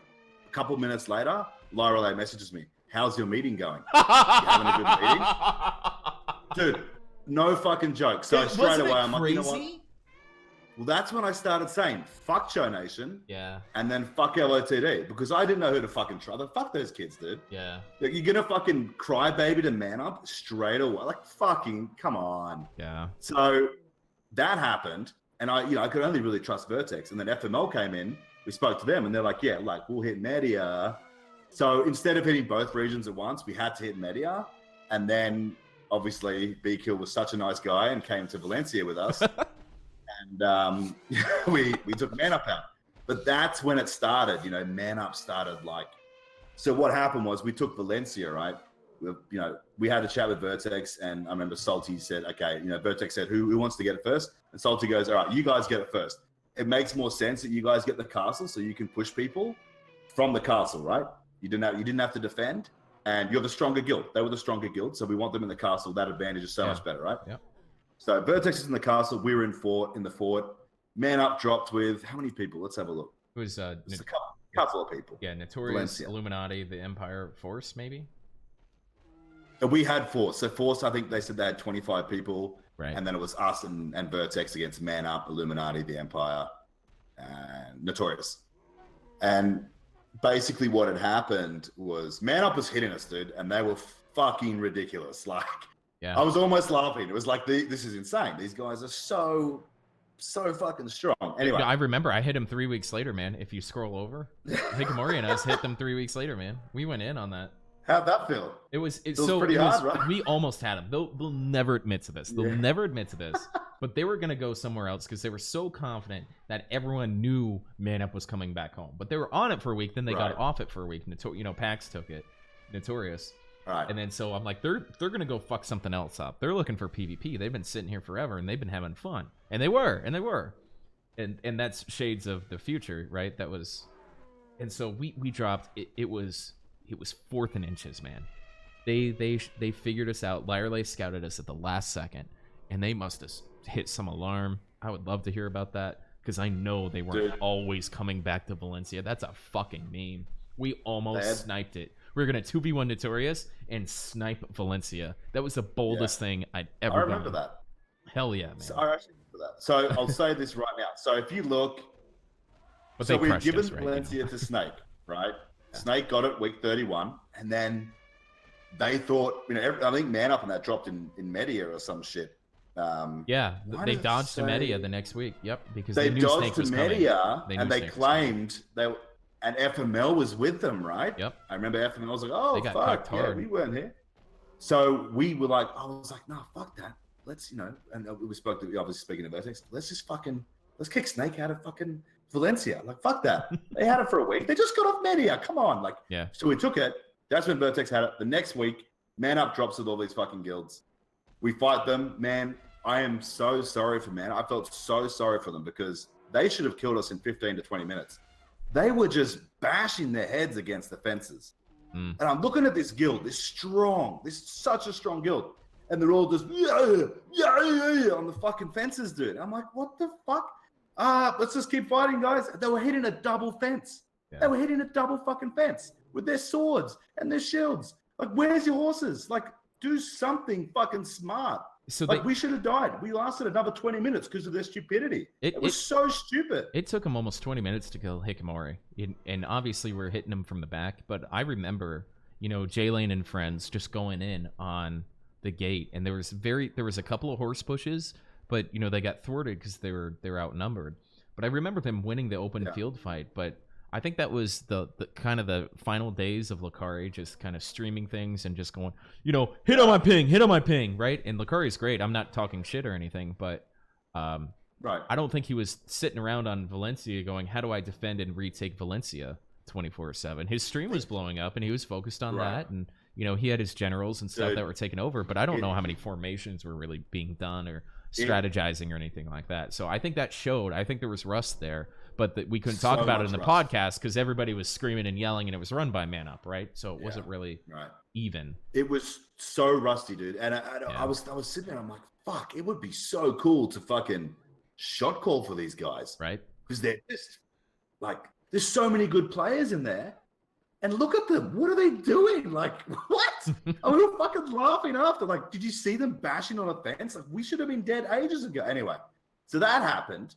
Man Up was fucking salty, dude. So they came back, they took it. It was supposed to be our week that week, right? So Vertex had it. It was supposed to be our week. They kicked us off. So the following week, I'm going to scroll up to Calphian. So week 34, let's scroll to Calphian, I'm pretty sure. Yep, there you are. Okay, scroll up to Calphian. We dropped on Barcode. So if you look at Calphian now, fucking Barcode, Kinetics Barcode. Yeah, forward. So this is Kinetics Barcode right now, right? Okay, Kinetics Barcode. Wait for this. I think who won is a stalemate week 29. Okay, Kinetics Barcode. Hey, we really want to go east. He does not sound like that, whatever. Yeah, their guild, they wanted to go fucking east, but they kept saying, we want to go east, we want to go east. As soon as we hit them up to go east, oh, actually, we've got other plans. Yeah. So everyone's off fucking east, and these guys snake into fucking Calvin. Yes, smart move, but also what a bunch of pussies, right? So they talk big, they go to fucking Calfian, they sit there for these weeks. So we said to Vertex, fuck these guys, man. Let's go just take Calfian. They sat there for 4 weeks. It's the 5th week. Let's take it. We rock up, and they were so upset that we'd even come. Like, oh, like they usually are now, right? Why is everybody attacking us? Why? Blab, shut the fuck up. Jesus. Anyway. So we fucking take Calfian. Look at the next week. Look who rocks up. Week 35. Barcode. Yep. Show Nation. And oh my God, Fractal. Fractal. What? Oh my God, I didn't even realize that. Oh my God, Fractal. What? Man Up was so in the week. Fractal? That's why I did that. You're right. You're 100% right. Yes, So they show up on Calphion and Fractal, and I'm going, they're looking to fuck other territories. I'm going out on Valencia. Fuck Lyerley and all these threats and bullshit, right? If you even thought about going east, you would just get these death threats, right? Well, yeah. You would get death threats. Look at week 34. Hold on. Not IRL death threats, but just like, I'm gonna fucking kill your guild, kid. You're nothing. I'm just gonna destroy you. You know, it's just like, and he was the Darth Vader at that time, right? And he's like, I will destroy your guild. You know, kind of shit. Right. And so I went through that a couple of times, and we just went, fuck it, we're going in. And so I forgot about that Fractal thing, man. Good catch. So look at week 34. Man Up took it, right? Yeah. So they had it for 2 weeks, and then week 35, they've said to Notorious, hey guys, we're not going to be in our guild this week. We're on vacation. You can take Valencia, okay? But boom, oh my God, they dropped into Fractal, their Node War fucking guild, and dropped on our fucking region just to dig. We had 60 people in our guild. I had a bunch of guys leave for fucking Albion, dude. These 3 guilds dropped on us. We had 60 people. Fucking Albion, dude. Let's go play some garbage Lego. Game. Jesus. Fucking ridiculous. Anyway, so that was Fractal. That's when they were. That shit like that. That is why I did not like Man Up, dude. Exploiting the game. I'll say it. I reckon that's exploitation. It's fucking bullshit. And that's what they did to all the no guilds. And now I understand the game where it was. Yeah. Obviously, if they're going to sit on this fucking region for so long, they're not getting the PvP they want. I understand that side of it. Just drop the fucking region and fucking go fight. That's how I would look at it. So obviously, go ahead. Frustrating situation. But yeah, with the Fractal you're going robot. Let me change the Discord server real quick. Move it to something different.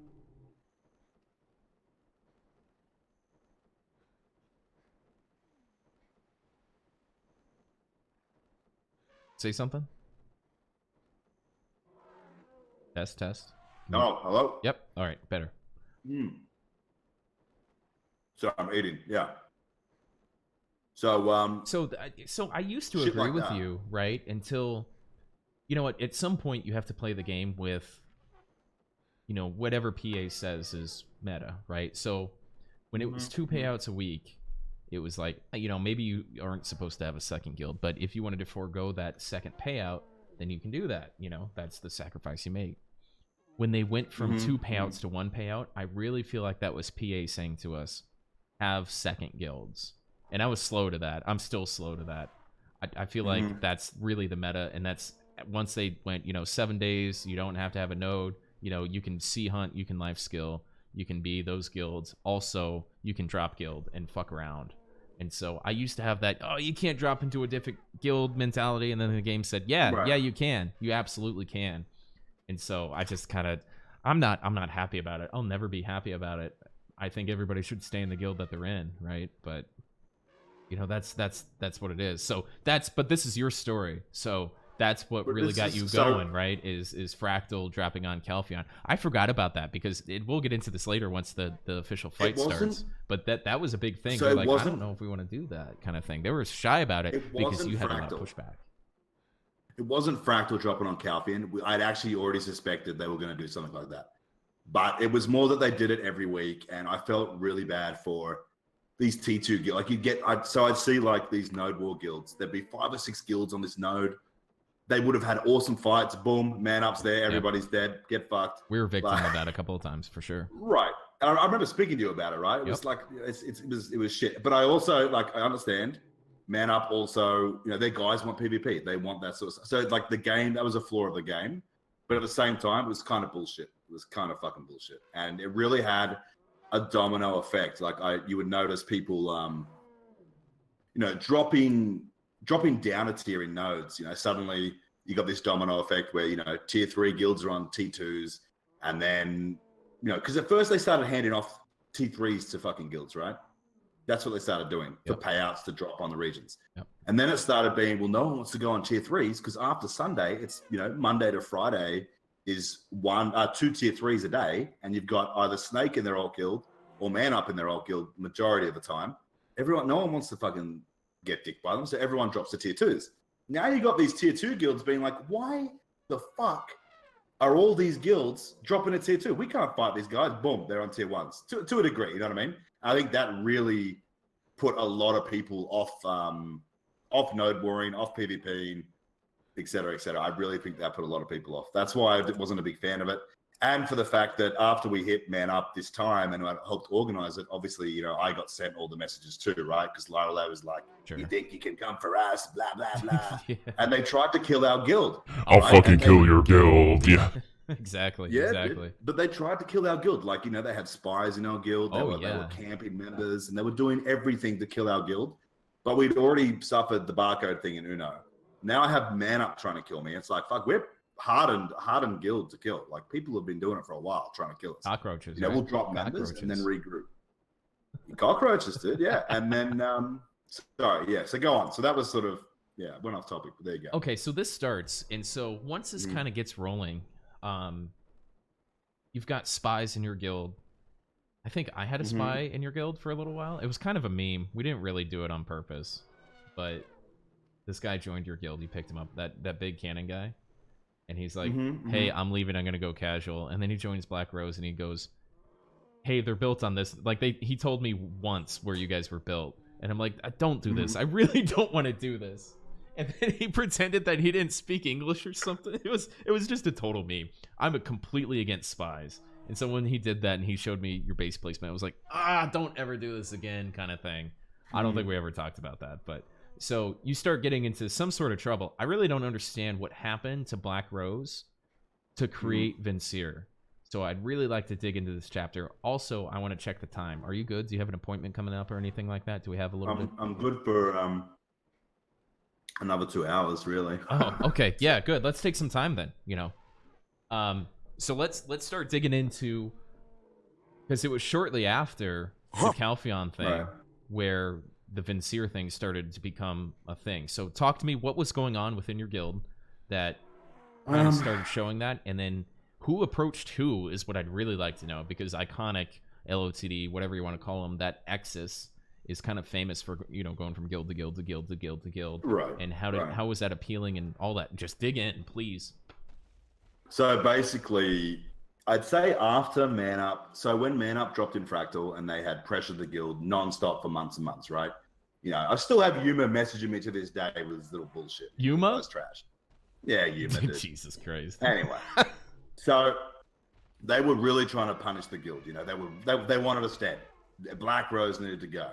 They were just being grotty, and so that happened. But when they started doing that, I'd already lost a bunch of members to fucking Albion, right? A bunch of my core members too. They were like, "We're just done with BDO, Sash. We're gonna try out Albion." I was like what? It's Critica, it's Albion, it's Bless, it's yuck. Fuck off, So at this time, and then I started losing, more members, more people to go in Albion or going casual. You sort of get that sort of what do you call it, snowball effect or whatever you want to call it. Yeah. Oh, is that right? Anyway, so we kept losing. We got down to like 60 people, whatever, and obviously I rebuilt, but we weren't. It was probably one of our weakest, I say rebuilds, because we sort of got not the most geared people in, and it was really hard. Basically, no one wanted to be in our guild. Man Up's pressuring us. They're just constantly pressuring us, and the servers were terrible. Yeah, 100% correct. That did not help anything. So servers, Man Up pressuring, or a lot of my core and my leadership leaving to go play Albion, and then I'm left, to pick up the pieces. And then these, I'll tell you, these bastards, these officers, right, that left for Albion, They come back. Sash, what have you done to the guild? I was like, you motherfuckers, dude. You motherfuckers. You're going to go and leave and play Lego and then come back and fucking complain about where the guild is. You pieces of shit, dude. Motherfuckers. Anyway, so that happened. And we had basically we've rebuilt too many times, dude. And I can't. Something happened. I think it was the servers that mainly for the last time, we lost too many people. And then Salt, we had a chat to leadership and we decided let's approach a few different guilds. I spoke to quite a few guilds just to see where they were. I spoke to Demo. I spoke to I can't remember, to be honest. I spoke to all these other guilds and Hexus was obviously one of them. I spoke to Velocity at one stage, just seeing where people were, if they're in the same thing, if anyone was down to merge. Obviously, I've got such a good relationship with everybody in the game that everyone was just jumping on it, right?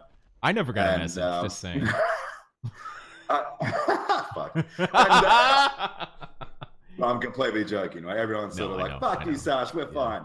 And then the Hexus guys, we'd seen, they've had so many failed mergers or whatever previously, and then they're this guild that's never been a full guild, and we approached them and they sort of, brought up things and this and that.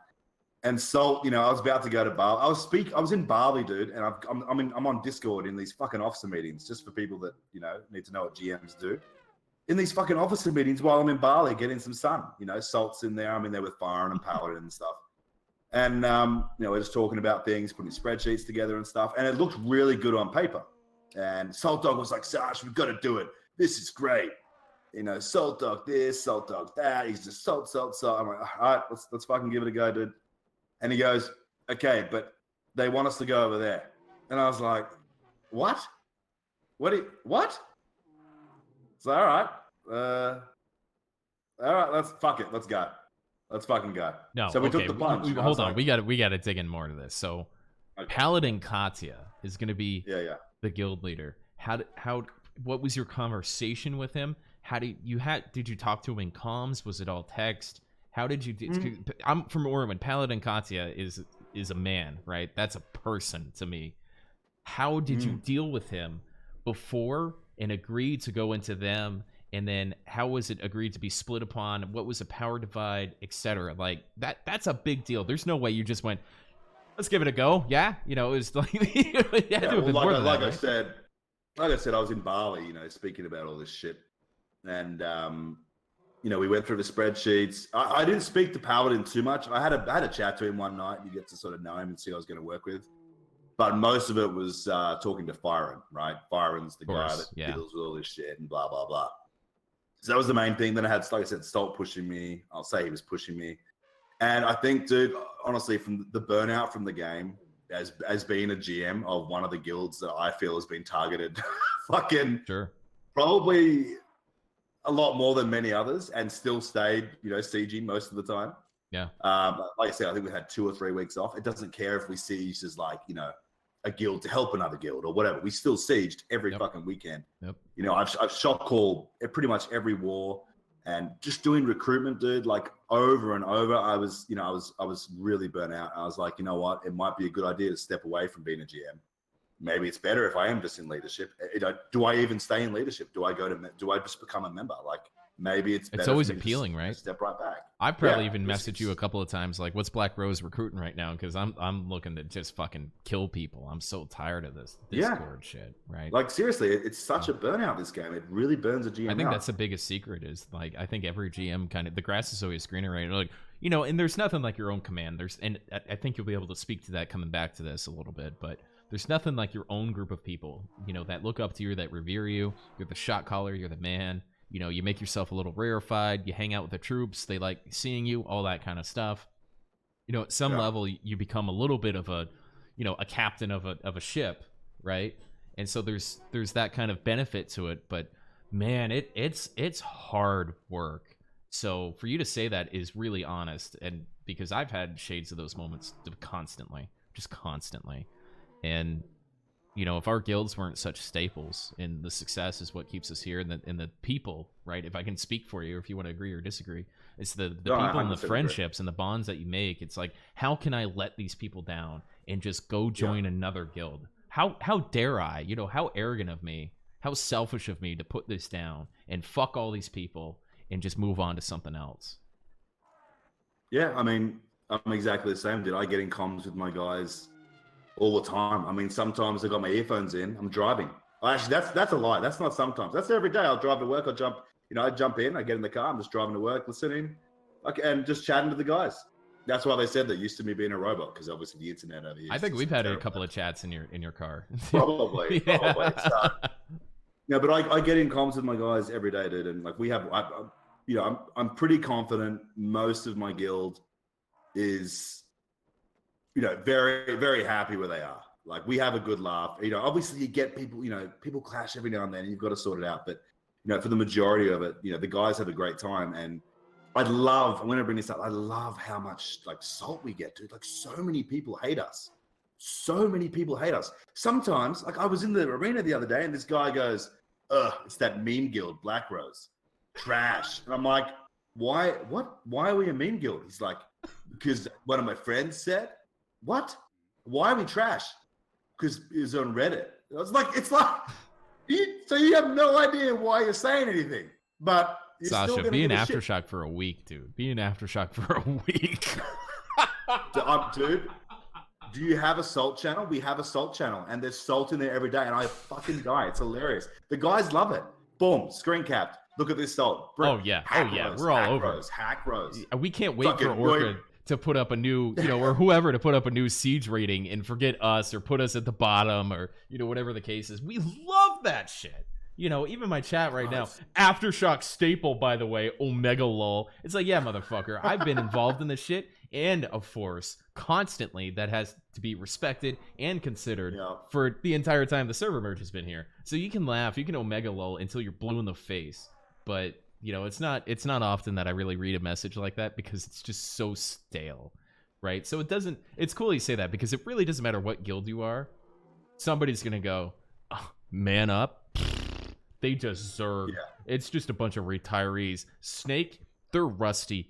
They're 80%. Nobody knows how to play their class. There's all these Reddit memes for every single fucking guild, right? Right. And nobody knows what it's like. That's the point of what we're doing here, is to get a glimpse into somebody else's guild. It's selfish. I want to know what BlackRose is like. Right? I'm just saying, right? Like, I really think our guild is one of the most hated. I'm just going to say, it's definitely one of the most hated. I'll fight you on that one. I will 100% fight you. It's funny though. I think we're one of the most hated, but we're also one of the most loved. Because I also go to world bosses and shit. I used to. And, remember that meme they tried to do? At the end of the day, win or lose, it's all for the rose or whatever. Like, yeah, that's the best marketing thing that's the best thing that's ever happened to your guild. How much did that backfire? Dude, I'd go to world bosses and people would just be like, for the rose. And you're like, fuck yeah, dude. That was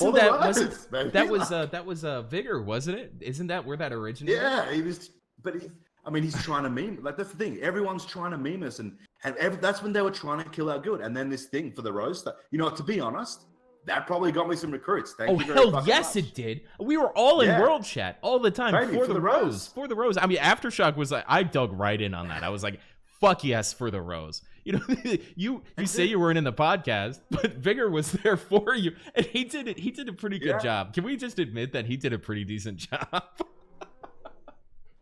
I think for the rose was good. Most of the other times I was like, why is that guy there? He did a pretty good Sasha impression. Like, come on.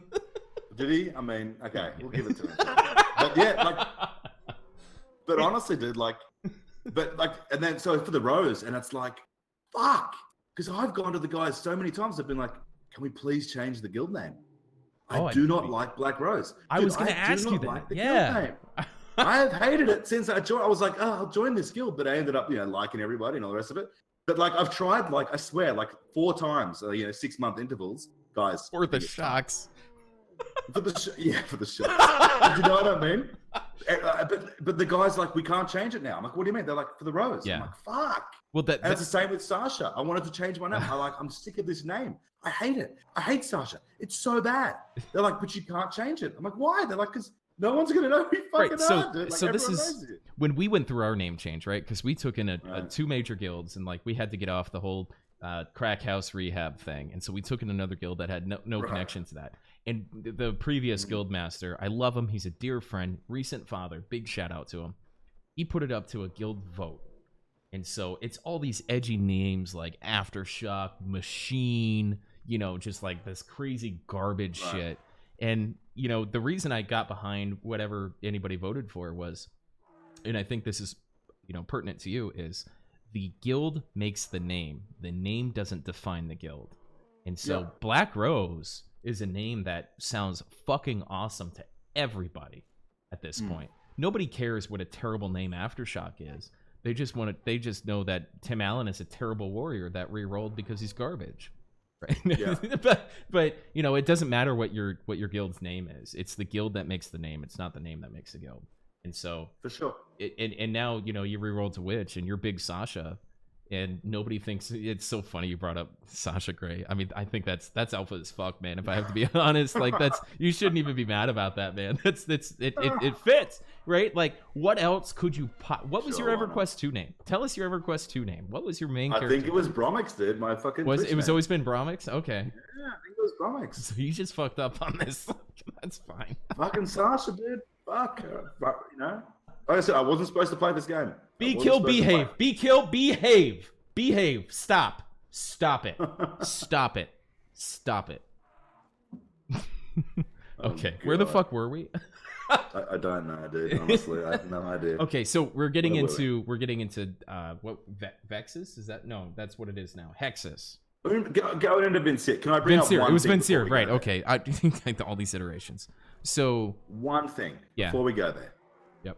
Do you remember a war on Balanos?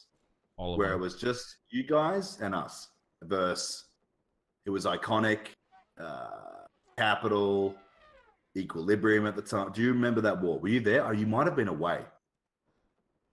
Do you have a week? You weren't the GM. GM. It was? No. Okay. Dude, I don't know. Let's have a look. Let's have a quick look. Yeah, Hang let's take a quick look at this. So Balanos. Let's have a look. Because LOTD held it down forever. I remember that. It was week 15 that we got involved in Siege. It took us a while to get involved in Siege. Didn't we? I'm pretty sure we helped you get into Siege, but I could be completely wrong. No, you were there absolutely. There it is. Week 17. Caltheon. Yeah. Week 17. Week 17. Okay, so Equilibrium. Balanos. I remember Equilibrium. I remember week 15 vividly. That was our kind of first step into Siege. I wasn't in politics or anything. I was still an officer then. Notorious was that? Oh shit. So that would have been. I worked with you on that, right? Yeah. Okay. Oh. So this is one of my favorite stories. Can I tell my side of it? I'm gonna tell my side of this. I don't give a shit. Yeah, go for it. So I work out this thing with you to get into Siege on Caltheon, right? And so LOTD is playing this shit where they're like, you know, we have to 2v1 Aftershock and Fortune, right? And that's when we found out that Fortune was really weak. We're new to Siege. They're really good. They're such a good game. I'm sorry. Fuck. They're so bad. They're so fucking bad. Sorry. I know. Get over it. I'm over it. It doesn't take too long. So this was my introduction to Siege. So you bring me in, and I'm super happy to get some sort of footing in politics, right? And so we tried a 2v1, and we're like, where the fuck is Fortune? They're like, they're trying to kill some flag with 10 LOTD, and we're pushing on the base, and, you know, we just die. And so I work out this deal with Firen, and I've talked about this on previous podcasts, where I didn't trust LOTD from a game called Darkfall. And it was an unofficial thing. I'm not going to get back into that. But Firen and I really nailed out a relationship over this previous distrust of this name LOTD. And so I got them. If you look on Caltheon week 17, LOTD was going to drop people, and they pulled them off. Firen pulled these people off because I told them it needed to be a clean swap between LOTD and Fortune, or I will spread all of this shit. I wasn't so forward about my threat, but I was like, we're never going to work with you if nobody can trust you, and I've got all this evidence and all this shit about the LOTD thing that just doesn't work. And he goes, I'll pull these guys off. I'll even pay him myself. I'm like, no, we can help you with that on nodes or whatever. You don't have to foot the bill yourself. He goes, no, it's cool. I get where you're coming from. I want to make it right. And so it was a rotation. It was supposed to be Fortune, then Aftershock. And so you were going to go to Balanos anyway. I was like, hey, you mind if we just like grab Balanos? And so you and I worked on Balanos together. I remember that week. And my guild was like, holy shit, Tim Allen, you really can work this politics thing. And I'm like, yep, I guess I can. I was in like Sarasota. I was 5 hours away from my house, just pecking away at Discord trying to work this out. That was our first step into Siege, and we never left since then.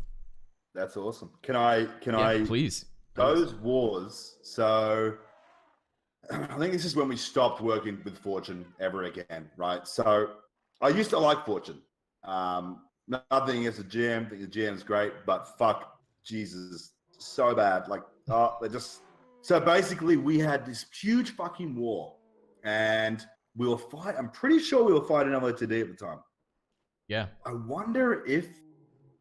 Fuck, I don't know which one. I don't know which week it is. Anyway, basically what had happened, we're fighting LOTD, we were fighting all these fucking guilds. I feel like it's week 18, but I could be wrong. If you look at that, there's a lot of guilds there. Anyway, so basically we're fighting LOTD or whatever. We'd killed all these other guilds, we're pushing LOTD, and all Fortune had to do was defend their fucking base, right? All they had to do was defend their base. Yeah. And we've killed all these people, we're doing all this shit, and we push LOTD, and then Fortune's going down. I said, what do you mean? They said, they're going down. Their fucking shock caller was like, all right, guys, we need to repair and get some HP and mana parts. Let's go. They all went back to Calphian, and LOTD pushed them and killed them. That done. Yeah. No one's at their base. Like, why? Why did you send your whole guild back to Calphian and leave like 5 people on defense? Like, you just had to defend, dude. We had LOTD down. And then I said, listen, I'm happy to help you guys. You know, I'll go through some VODs with you and stuff. And I'm watching this fucking VOD with my leadership. And I remember them giving a fucking, a speech to their fucking guys at the end. And they were like, you know, we did really well, guys. BlackRose really dropped the ball here. And I was just like, oh no. And that was it. Boom. Not working with these guys again. Idiots. Complete idiots. That was our initial rub, right? Is that somehow I screwed over Fortune. Was that later? I think that was later. Maybe that was later. I think it was later. Yeah, that was later. Never mind. Because I pulled Before we go to our Balanos, before we go to our little Balanos war, which was fucking, that was such a good war. Yeah. If you look at week 18 Calphian, that was also, I think Fortune must have been with us there as well. Hold on, chat. Stop spamming for a second. Give me 1 second. Stop spamming for a second. Let me link this thing. If you're new or haven't seen that, that's the spreadsheet. Thank you for stopping, by the way. That's the spreadsheet we're referencing if you don't know it. So if you want to follow along with our references, that's how you can keep up. So week 18 Calphian. So look at week 18 Calphian. Yeah. FML wasn't a big guild there. They were like small and strong. You know what I mean? Like they had 60 people, their right? I remember they were always trying to recruit, but they could never get over that 70, 75 break. Yeah. I think they were just trying to keep it pretty limited and pretty, pretty homely. They were only recruiting 520 or 530 at that time.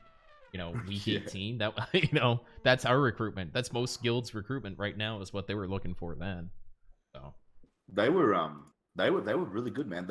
So basically that fight we built. You know, the South Kaya, like the spot you can build, like very south of Lake Kaya. Is it on the south? Where? Okay, bring your map up. Bring your map up.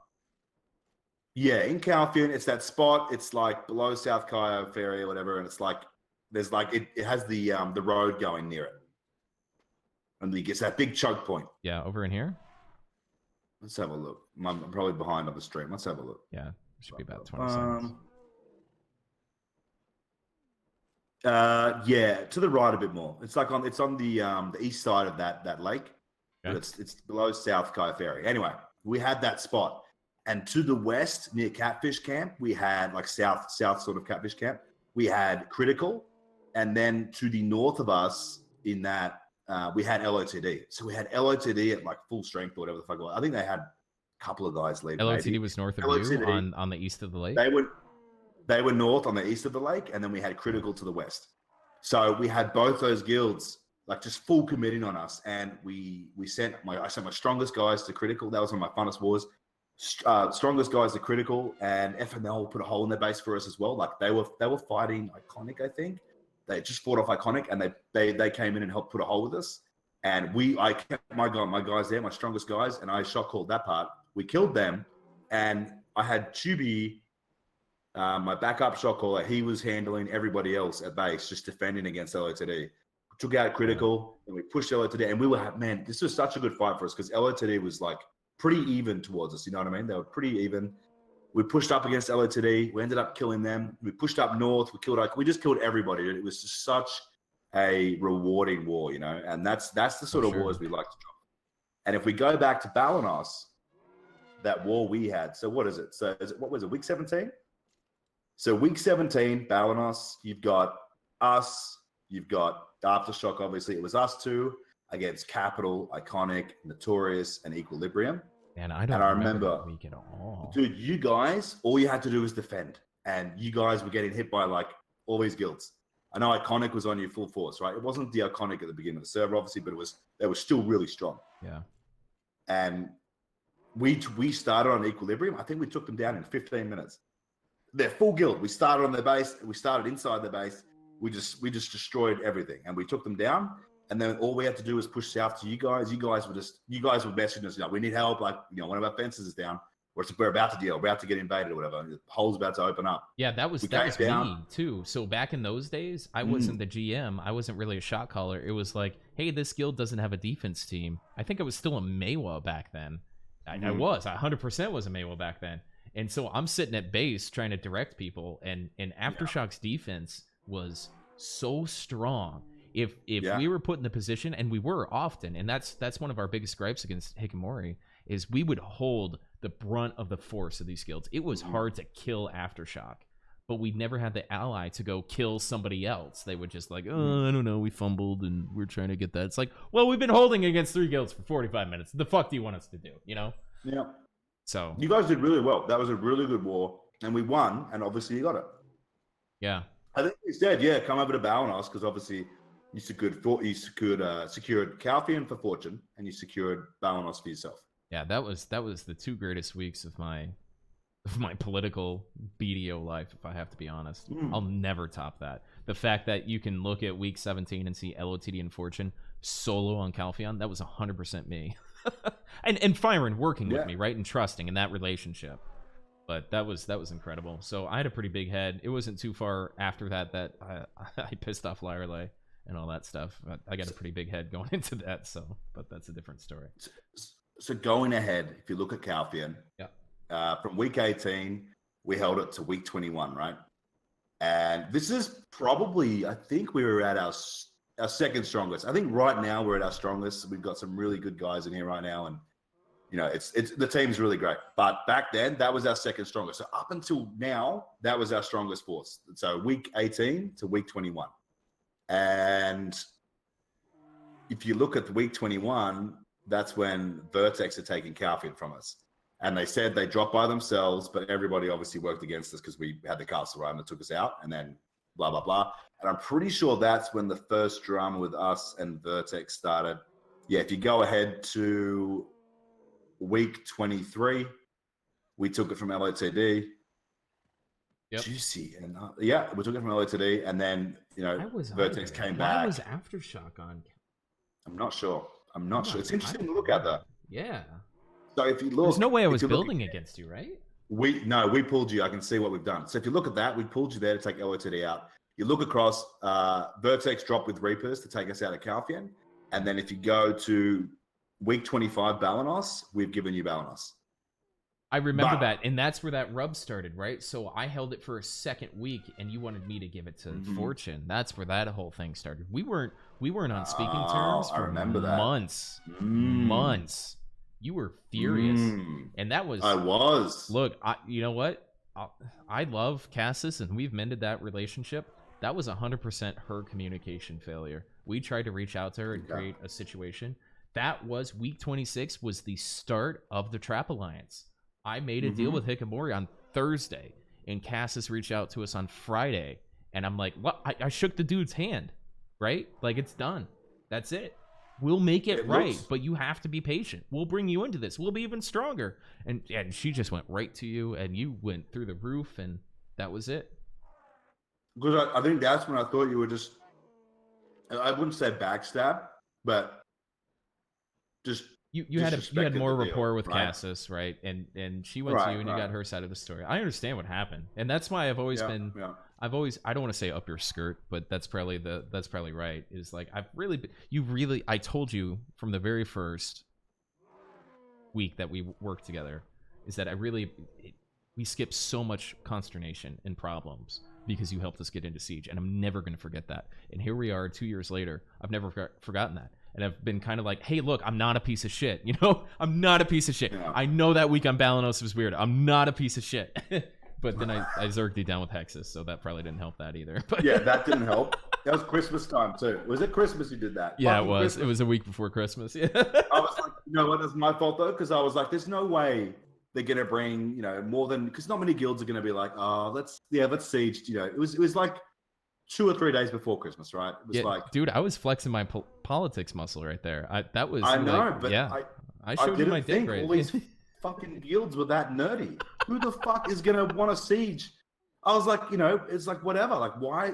So many sweaty nerds rocked up. So many sweaty nerds. So many sweaty nerds. And you 5v1'd us, right? You said a bunch of really 5v1'd bad us. words that we can't say on stream to me after that. I did not. Fight. That's a lie. No, that's not a lie. I completely did.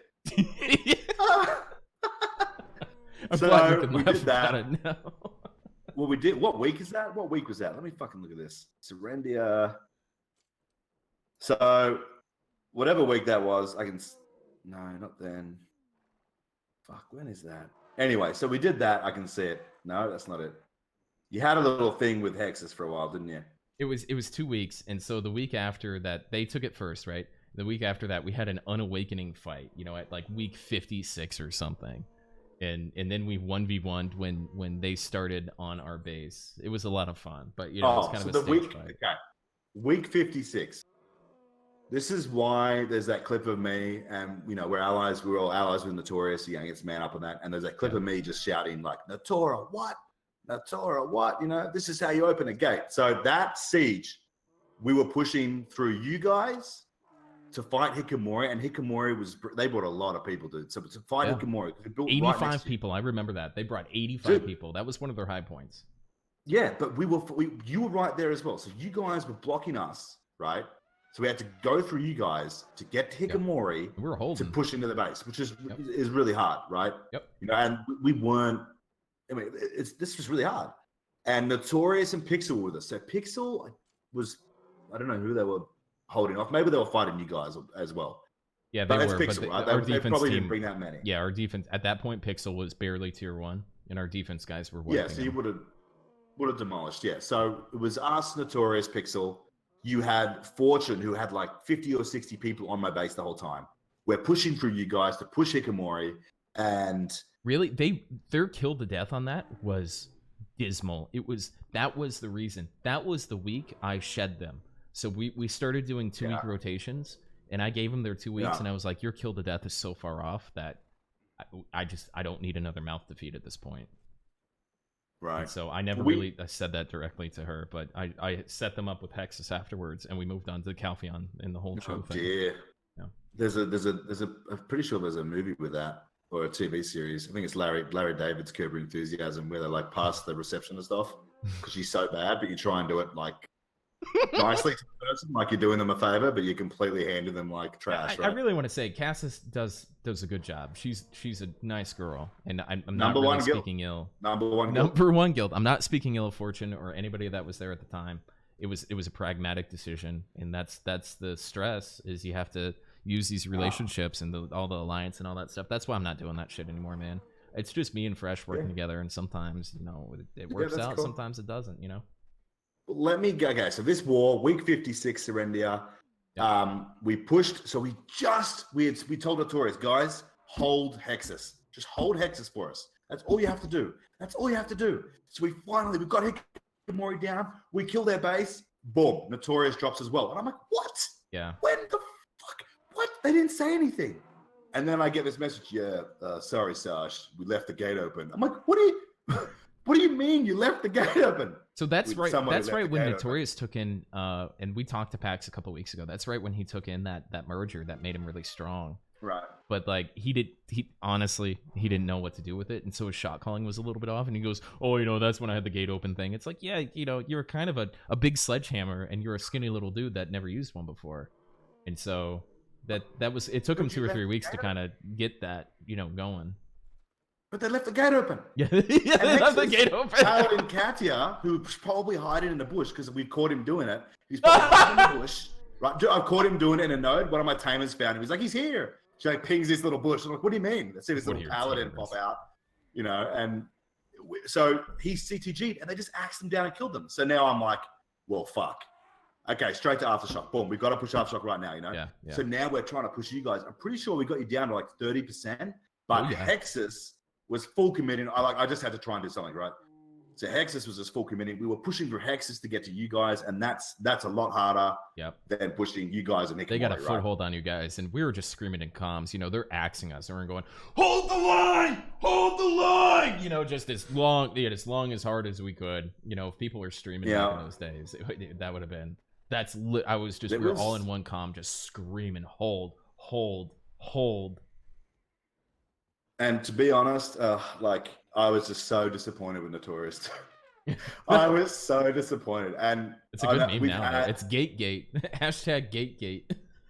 So bad. So with our relationship in regards to the Notorious, they I don't mind Pax. I think Pax can be very respectful. He's a good dude. He's a good dude. He means well. He's pretty honest, in a group of, politics and backstabbing and all that stuff. He's pretty straightforward. But there was a time when we were rebuilding and they shit talked us like no tomorrow on notes. Well, they shit talk everybody. Yeah, that's not Pax. Right. That's his group of, But you know me. Yeah. Fuck these guys. Exactly. Fuck these guys. You know what I mean? So not only do we have this bad, they're shit talking us and BlackRose is trash and all this. Now they've opened the gate and they fucked us. We could have won that war. Yeah. They fucked us. So I was like, we'll hold on to this for a little bit. You know what I mean? And that's where I go ahead with, I can hold on to things and use them how I want to get me motivated to fight people. You know what I mean? It's that's something I do. But I also, it's content, right? It is content for me. 100%. I don't mean to upset. I know Lakari was the main content creator of the game. I do apologize. But that's the way I create content for the guild or myself, is that we'll take little things, and I'll be like, this person said this, and everyone's like, what do you mean, Sash? And I see all these pitchforks fly up, and we're headed to the fucking tower. That's That's how we do that. So sorry. Anyway, let's go on. Let's take another 1 minute break. I need to stretch. I need to grab another drink. And then can we actually dig into Vincier after a break? Yeah, we can dig into Vincier. Sorry, I'm gonna eat my muesli and just chat to everyone while you take your break. Yeah, right? 1 second. Thank you so much. All right. Hey everybody, how you doing? You good? Are we great? Definitely. Yeah. Oh yeah, I understand. Yeah. So chat, 100%. Thank you.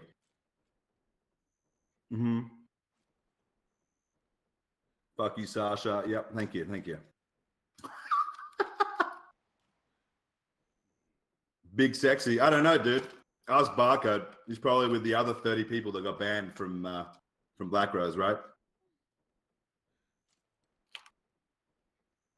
Train me, daddy.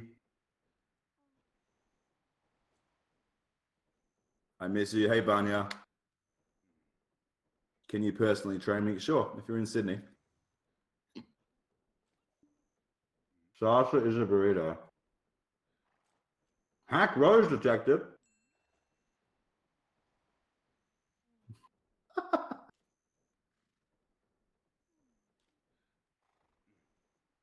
We can try with Vertex. With Donnie can suck my dick.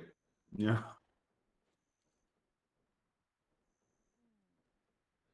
Yo, Sydney, whereabouts?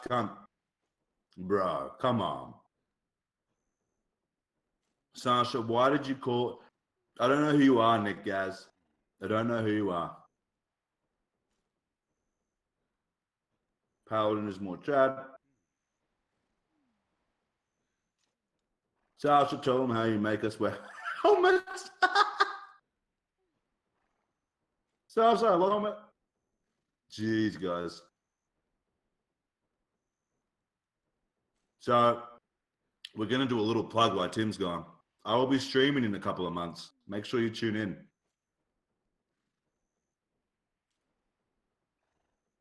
Love you, Beast. Sasha, can you call me a cunt? Fuck. Wait a minute, you're gonna start streaming? Yeah, dude, they've laid all the cable. We're just waiting for it to sort of. With your better internet, dude. Oh my god, better internet, dude. We're gonna talk about that off stream. That's awesome. Sure. I'm happy about that. So that was one of my bucket list things here. Is I think you're kind of like Trevor from GTA 5.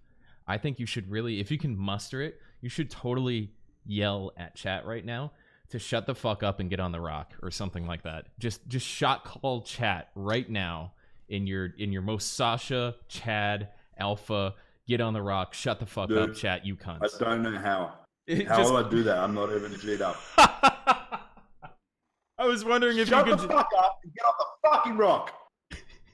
Is that good enough? Was that good enough? Yeah, that's fine. That was pretty controlled. I'll be honest. You lose it. You lose it in those clips, man. Those clips are great. Yeah, I know. I've tried. They were like, I remember. Okay, so let's go into Valencia. Then I can bring this out. Okay. Let's go. Yep.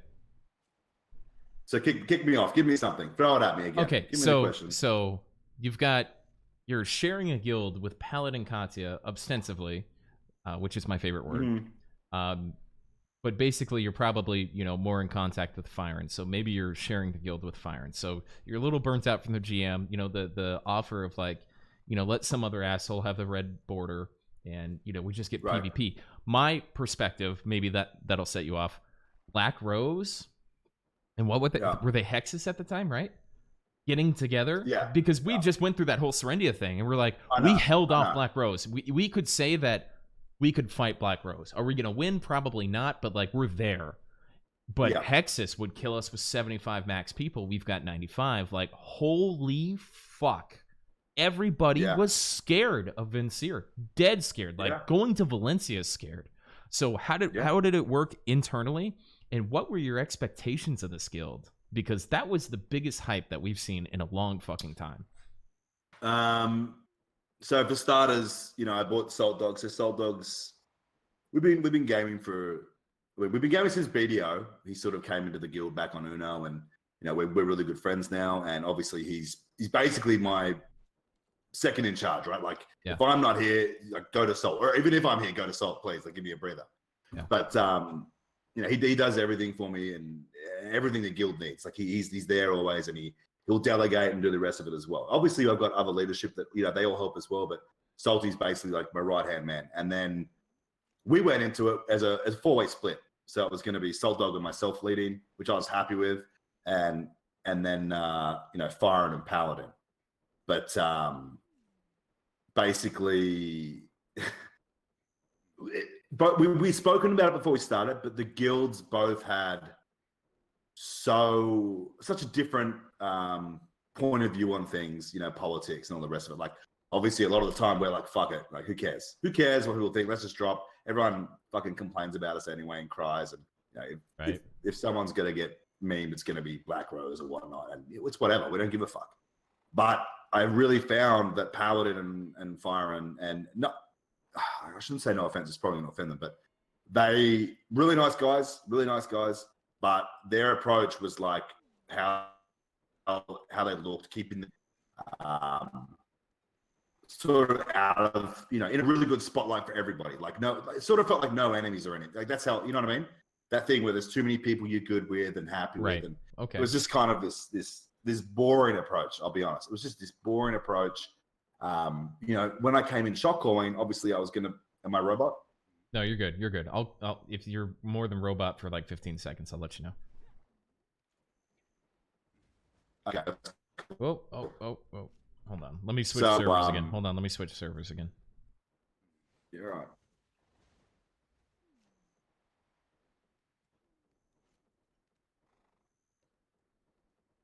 seconds. Jesus.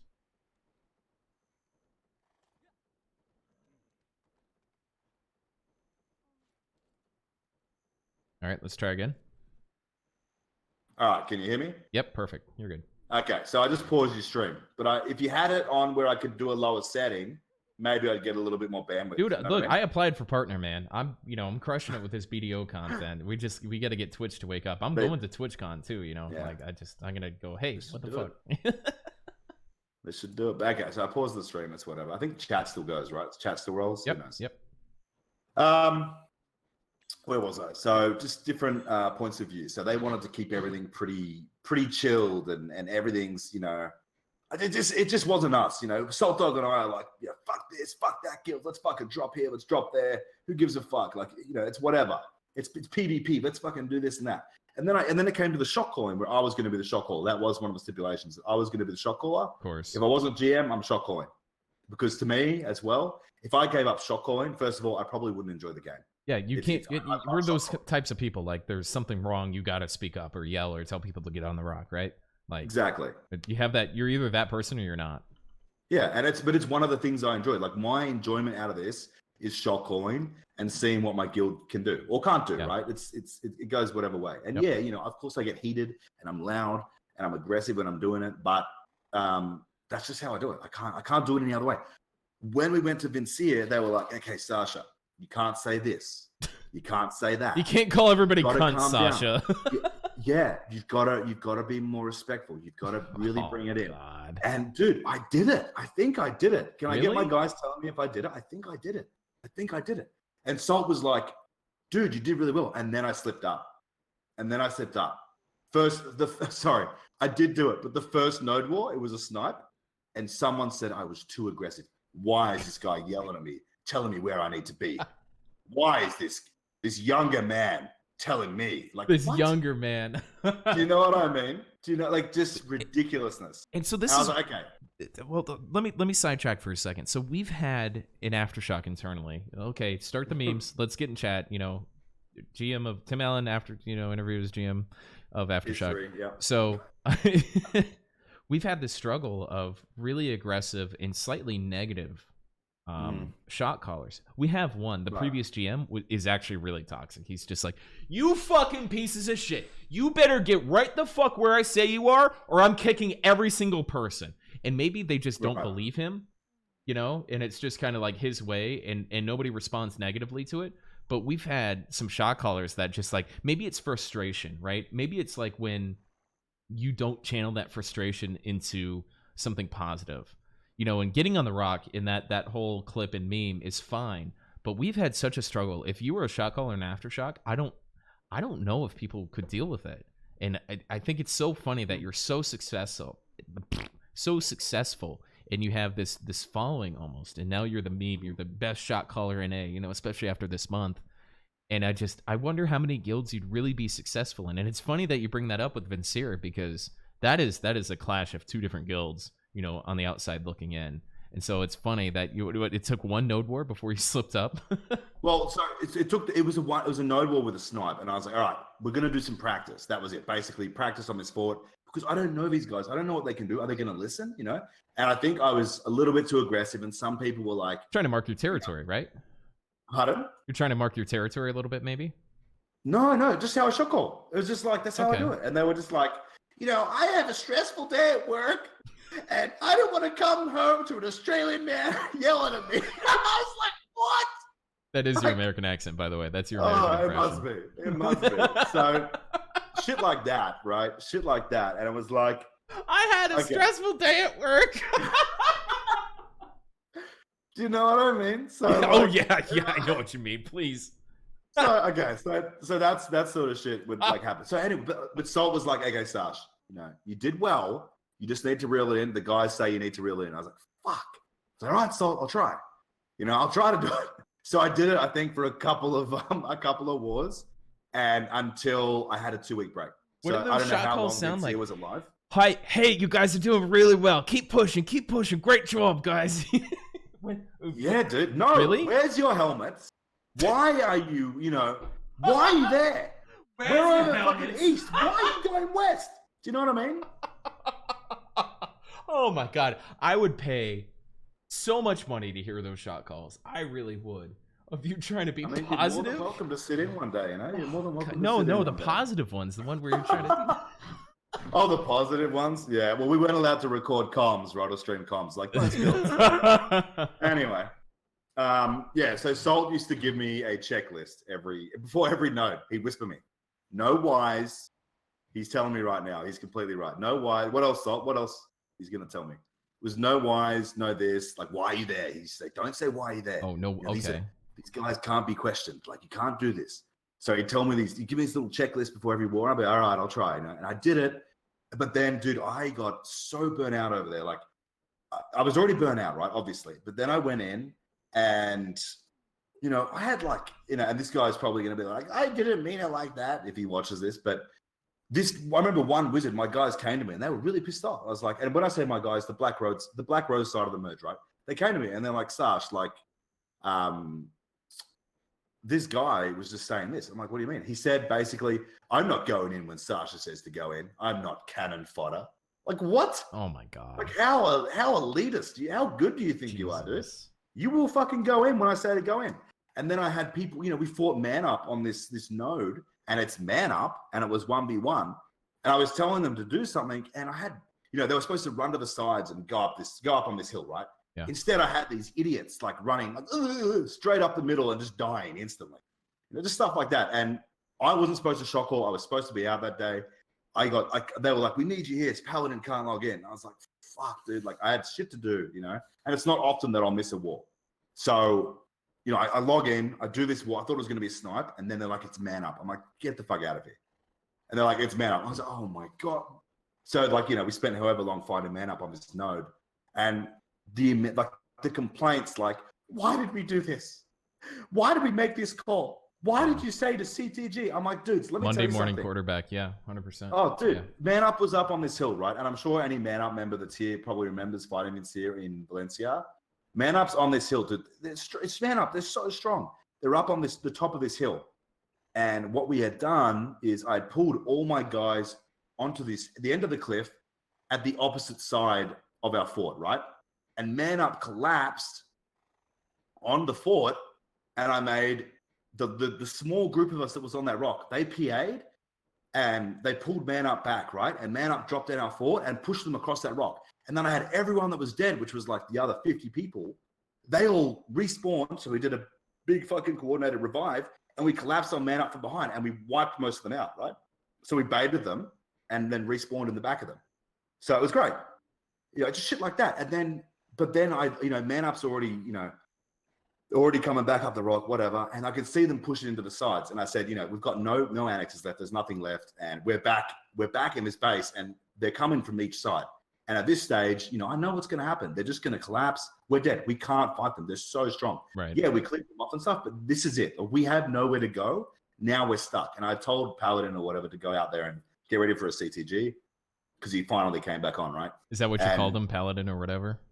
Yeah, sure.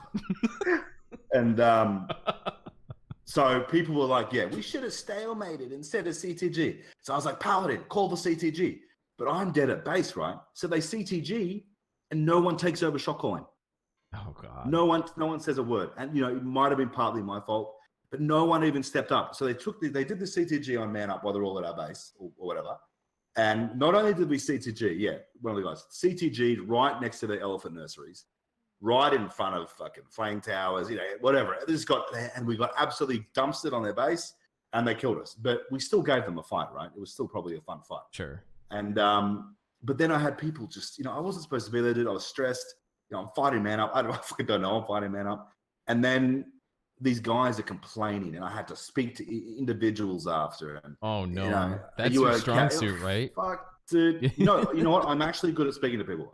In my guild, I can speak to people. I can reason with people. So individuals come up to you and go, "Hey, I really have a lot of questions about what happened in that fight," and you're gonna sit down with them and talk to them through that. Really? That's really something that you're keen on? If they question it, I'll try and tell them why. And they're like, "Well, no, we should have just stalemated and fought to the death, motherfucker. We're gonna die anyway. Are we gonna try something? Okay?" But there's just these people that They poke and they prod, and everyone knows better. I don't have much patience for that either. It's like, you know what? You take my fucking job and see how, fine. You can see what we're doing and be on the outside of that. You can have Discord. You can have this open. You can have TeamSpeak. You can be in the game. You can try and be on top page of kills and shot call. And then tell me what the fuck to do the next day. Straight fuck off. Like, I just... I have no patience for that. So if you can sit down after a fight and really handle those people and be like, oh yeah, that's great advice, you're a way better man than me, because I won't even talk about a siege on Saturday. You have to talk to me Sunday. My guys, in BlackRose, generally the guys won't say anything. They generally will, whatever I say, they're like, Sash, you did what you could. We made, we made these calls, that call, and I'll have a post siege, meeting with leadership, and they'll tell me, Sash, you should have done this or that. I'm like, all right, cool, that's fine. Yeah. And my officers are pretty upfront with me, and they'll just say, dude, that was trash, or this, it was good, or sure. And it's great. It's a standard thing, but it needs to happen because I need to improve, and I like to get. I just can't hear it on Saturday night, man. I got to hear it on Sunday. I just can't deal with it. It's just like, oh man, we would have won if you did that. No shit. You think I don't know that? I was there too. I saw what happened. I have a problem with that. Yeah. I don't know. It's probably a weakness of mine, but I have to debrief a day after. It's tough to just have somebody that doesn't talk to me within my guild. 100 people, right? 60 of them really well. The other 20, they're new. And then you got the other people that just don't use comms because they don't speak English, or whatever the case is. And then you get one of those old boys coming up on you, just like, hey, I've been in this guild for 6 months, never talked to you, but man, that shot call you made at 10:52 on Saturday was garbage. And it's like, there's no history in that Discord message except for you're a shit shot caller, and it's like, then go join Hikamori, motherfucker. Or Fortune, just. You have to build. So for everybody that's watching, you have to build some sort of rapport, and every GM is really willing to make a relationship with anybody that's in their guild. But if your first message to your GM is "fuck you," your shot call was garbage, you can straight get fucked. And I don't think anybody will dispute that. Build a rapport with your GM. They generally reach out to you, but if you're new, you should reach out. You should reach out to them. So sorry, we'll get back on track here, but so. Right. So shot calling, all that stuff. Was Vincier really ever on track? Were you happy at Vincier at any point? I think or uncomfortable. I realized we were decently strong. Yeah. Am I lagging? No, I'm sorry. I was talking over you. Oh, yeah, good. So I think we were decently strong. We fought Man Up and you guys in this some Serendia node, right? And Vertex was there. Yeah, they showed up at the last second. For the memes here, that wasn't like, oh, Man Up, please save us on Serendia. We're like, Man Up was like, hey, where you at? We're like, oh, we're going to fight on Serendia. They're like, cool. And then they're like, oh, we're here. We're like, oh, shit. So you want Serendia? They're like, nah, it's yours. We're like, okay, so we're friends? So everybody's this like, is the node, right? Yeah.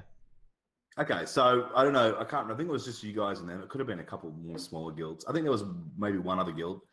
But so Man Up was pushing us, and I know the Man Up guys were like, we had such and such members on BlackRose, and then we had a couple doing this. And it was like, but they were sending a lot of people to, so not BlackRose, Vincier. They were sending a lot of people.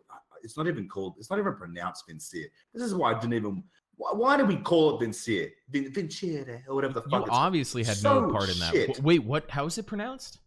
Vinciere or some bullshit. Vinciere? Some fairy name. Was it some French? fairy fucking name, dude. Trash. Vinciere. It was Italian. Holy fuck! How'd you agree to this? What the fuck, anyway, bro? Garbage name. Anyway, Bromix, come on, man. Jesus. Anyway, dude, I told you I was pretty burnt out. I was sort of done. Anyway, so basically, it's Latin, yeah. So basically, Latin. Oh, so much better. So, fuck no, it was. So we were pushing Man Up was engaging us, dude, and we were wiping them off our base, and it felt really good. Sure. But at the same time, there's always this thing in the guild. I'm not the GM, and I don't have to be the GM, but I'm not the GM there. I'm a co-GM, and I've got to go through these fucking meetings and talk to people and like other leaders and stuff. I don't want to have to talk to fucking. To be honest, just fuck, like I said, Foreign and Paladin are nice, but fuck, dude, just so different to how we run things. Yeah. And Salt was like, you're just overreacting, man. Like, it's all good, you know? You're just overreacting, you're taking it personal. And I took 2 weeks off, dude. I was like, fuck this. I'm off this fucking game. And I went and played on Southeast Asia for 2 weeks. I was relaxing. Really? I was enjoying. Yeah, I was relaxing, enjoying the game. I was just chilling out. And, you know, I got a 60 wizard there. And how's your ping in Southeast Asia? Is it good? It's the same. It's the same. It's trash. So a lot of Australians get good ping if they're on like the west coast of Australia, I guess. But people live on the west coast of Australia? Yeah. I honestly didn't know that. So I went over there for 2 weeks, and I was so burnt out, dude. I was like, why am I in? And I was just every day, why am I in this guild? Why am I listening to these crybabies? Why am I putting up with these kids? Like, I came back. No, when I was away, Salt messages me, right? Sasha, I can't do this. I'm like, what do you mean, dude? Because I'm having my brother up, chilling on SCA, all the the Asian chicks and that. We're just hanging out. And fucking, I'm just kidding, by the way. I wasn't hanging with Asian. But Salt's messaging, I'm done, dude. Like, this is it. Like, I can't. He's like, I'm so stressed. I can't deal with this. Why? It's like, fuck this, dude. And I'm like, what do you mean, dude? I think you're taking it a little bit too personally. I think you don't worry about it. Okay, and then we just made a decision. Hold on. So this is Vincier was a core tenet of the Vertex Alliance.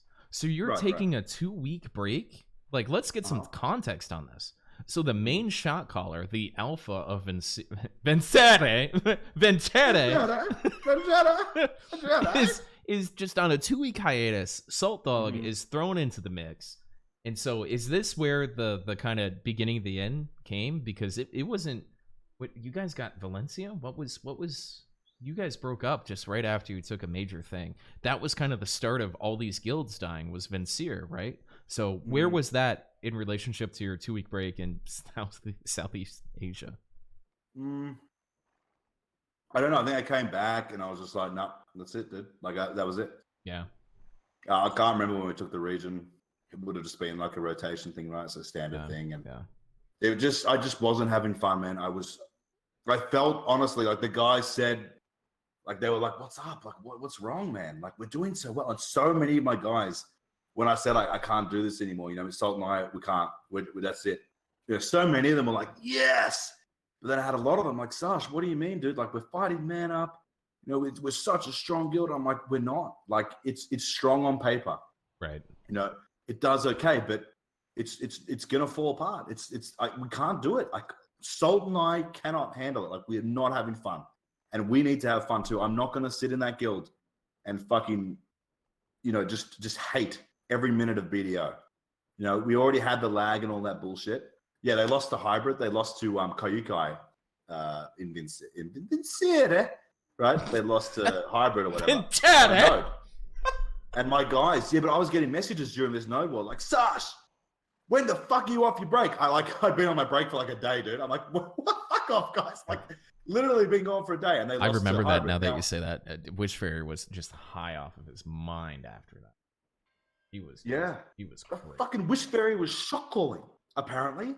How did you lose to Wishfairy shot calling? What? Garbage, dude. So that I got my guys messaging me during the war. Sash, we need you back. This is terrible. We can't do this. This is terrible. We cannot do this, dude. This is it. Anyway, that was, and I came back and we went back and, dude, we went into that merge. It was a 50-50 split, right? And that was a meme, at least. Yeah, we went into this merge 50-50 split, and basically we came back with 60. So let's talk through. So you're in this guild. You're miserable, obviously. You're taking a break. People are, Sasha, when are you coming back? Yeah. And I put this in the notes that I sent you. You're undoubtedly one of the most revered recruiters in this game. And it's not just from quantity, but it's also from quality. In your current iteration of BlackRose, which is, in my opinion, the absolute strongest. And you have obviously the better opinion, but from the outside looking in, you're the absolute strongest version of BlackRose you've ever been. Right. So how do you, what's going through your mind knowing that you're a great recruiter, but also knowing that this is a huge risk. Me personally, I thought it was a joke. BlackRose trying to reform after this. Give it up, dude. Like, just let it die. It's over. You made a bad decision. Find, take your 20 core people, find a guild that'll accept you, you can shot call for, and they won't push you back, right? That's what was going through my mind. And right. how do you circle all that, as Bromix? Fun. So basically, some of my officers were like, Sash, we go back, we do this, like, they're like, we're not that happy either, but if we do this, we're going to have like 20 people in the guild. You know what I mean? Yeah. We're not going to have everybody. That's exactly what I was thinking. Like, he's got 20 people, right? Everybody's got 20 people, right? Yeah. 100%. And I said, no, we're not going to have 20 people. We're going to have everybody. And they were like, nah, like, it's honest. I was like, no, like, you guys don't understand. Like, dude, to give you an idea, and I'm sure you do this too, right? The other day, and this isn't just my members, this isn't just, yeah, we lost to Dead Serious when we came back. That was hilarious. Christ, yeah. Well, they count their wins on one hand, so that's fine. So we came back. We had not many people. I'll just throw that out there, by the way. We hadn't got everybody. I remember you had 26, 36. You had the numbers that I expected, right? Yeah. So we came back to the guild, and they didn't, like, my leadership was like, dude, like, fuck it, we'll just have fun. We'll do sea monster hunting. We were like, yeah, let's sea monster hunt, get some money. So your alt held this guild, right? Like a Steam account or something held this guild while you were in Vincier? Is that what happened? Right, yeah. Okay. So basically, we did that. We came back, but even though we had a couple of guys upset, they were like, fuck it, we love you guys, we're coming back as well. Like, fuck this. We're not standing here. And then we took one or two guys, I guess, from their side of the merge as well. And they've been awesome. I think one of them's been awesome. One actually quit the game pretty much straight away. But the other one that came with us, he's been fucking great. I think he loves it here. He's been abusing me in chat. That's fine. But, he loves it here. And I think he said he's having the most fun he's had in this game. Right.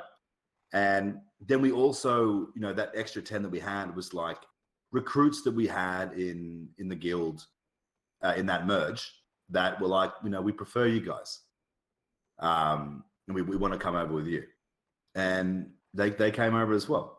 But building up, dude, we had 50 or 60 people, right, or 60 people, sorry, and it took a week to get everybody in, and we told the alliance, listen, we're going back. So I was really close with Vertex.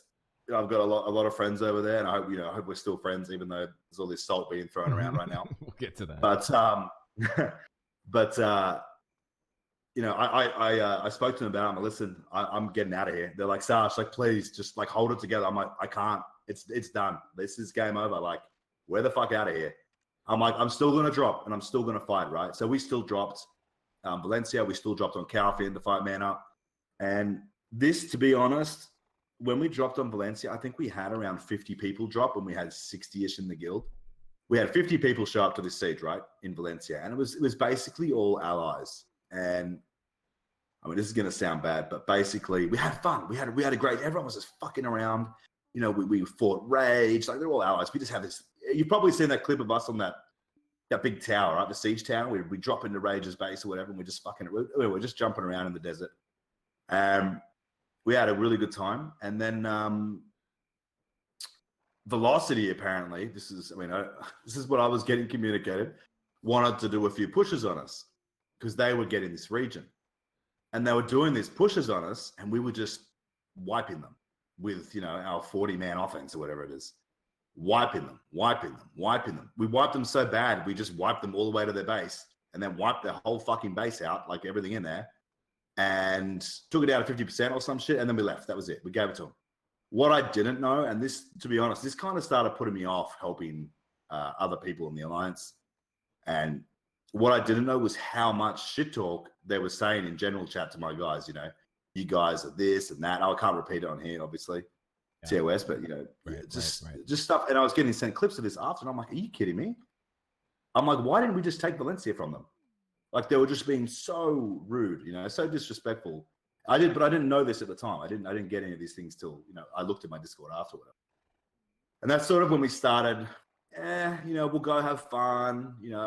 I'm still, like I said, I've been we've been working with Vertex for so long. This goes back a bit. We've been working with Vertex for so long because we were both forced into working with each other. So we were always enemies. And then we did this Valencia Medea thing. We knocked them out. And then we were so targeted by all these guilds that our guilds were really struggling, right? Really struggling. So, we worked with Vertex for such a long time. And that's why, because we needed to, or we were probably going to die. I mean, I know, but remember Vertex went through a really hard time? Yeah, Obviously, yeah. They were on Balanos time. right after Medea. Yep. Right. And still, obviously, they got their core and stuff, but we were going through these really, really hard times, and we worked together for a long time. So that's why we did it, and I had loyalty to them, right? So I was like, we're going to stick this out. Man Up's not dead. Fuck Man Up. But, I'm mainly doing this for Vertex. We're going to keep dropping them. We're going to keep doing what we said we'd do. But it's because our boys Vertex are in there. We're not gonna bail on them. And then, so we dropped in Calphian the next week, whatever. And I think Notorious was really upset at us because we may have pushed them a few times when we weren't supposed to, and Notora what, et cetera, and all these little clips start getting leaked, and I'm saying dumps to these kids and stuff, but that's just how I shot call. Like, if we were fighting Vertex at the time, I would have been saying the same shit. You know what I mean? So Notora what? Notora what? So anyway, basically, it just that velocity interaction really started putting me off, and I was like, why am I in this alliance, dude? Like, Show Nation's in the alliance, really strong fucking guild, and I ended up getting along with some of them. But that guild tried fucking hard to kill our guild, right? Yeah. And they were doing work. They were putting lots of pressure on us. But not only were they putting pressure on us in game, obviously they started trying to look for my Instagram and stuff like that as well. I remember that, right? Never waste a PA on these kids, Evio says. Oh wow, who said that? I didn't. I'm gonna go with you on that one. Oh wow. Anyway, on Notorious probably.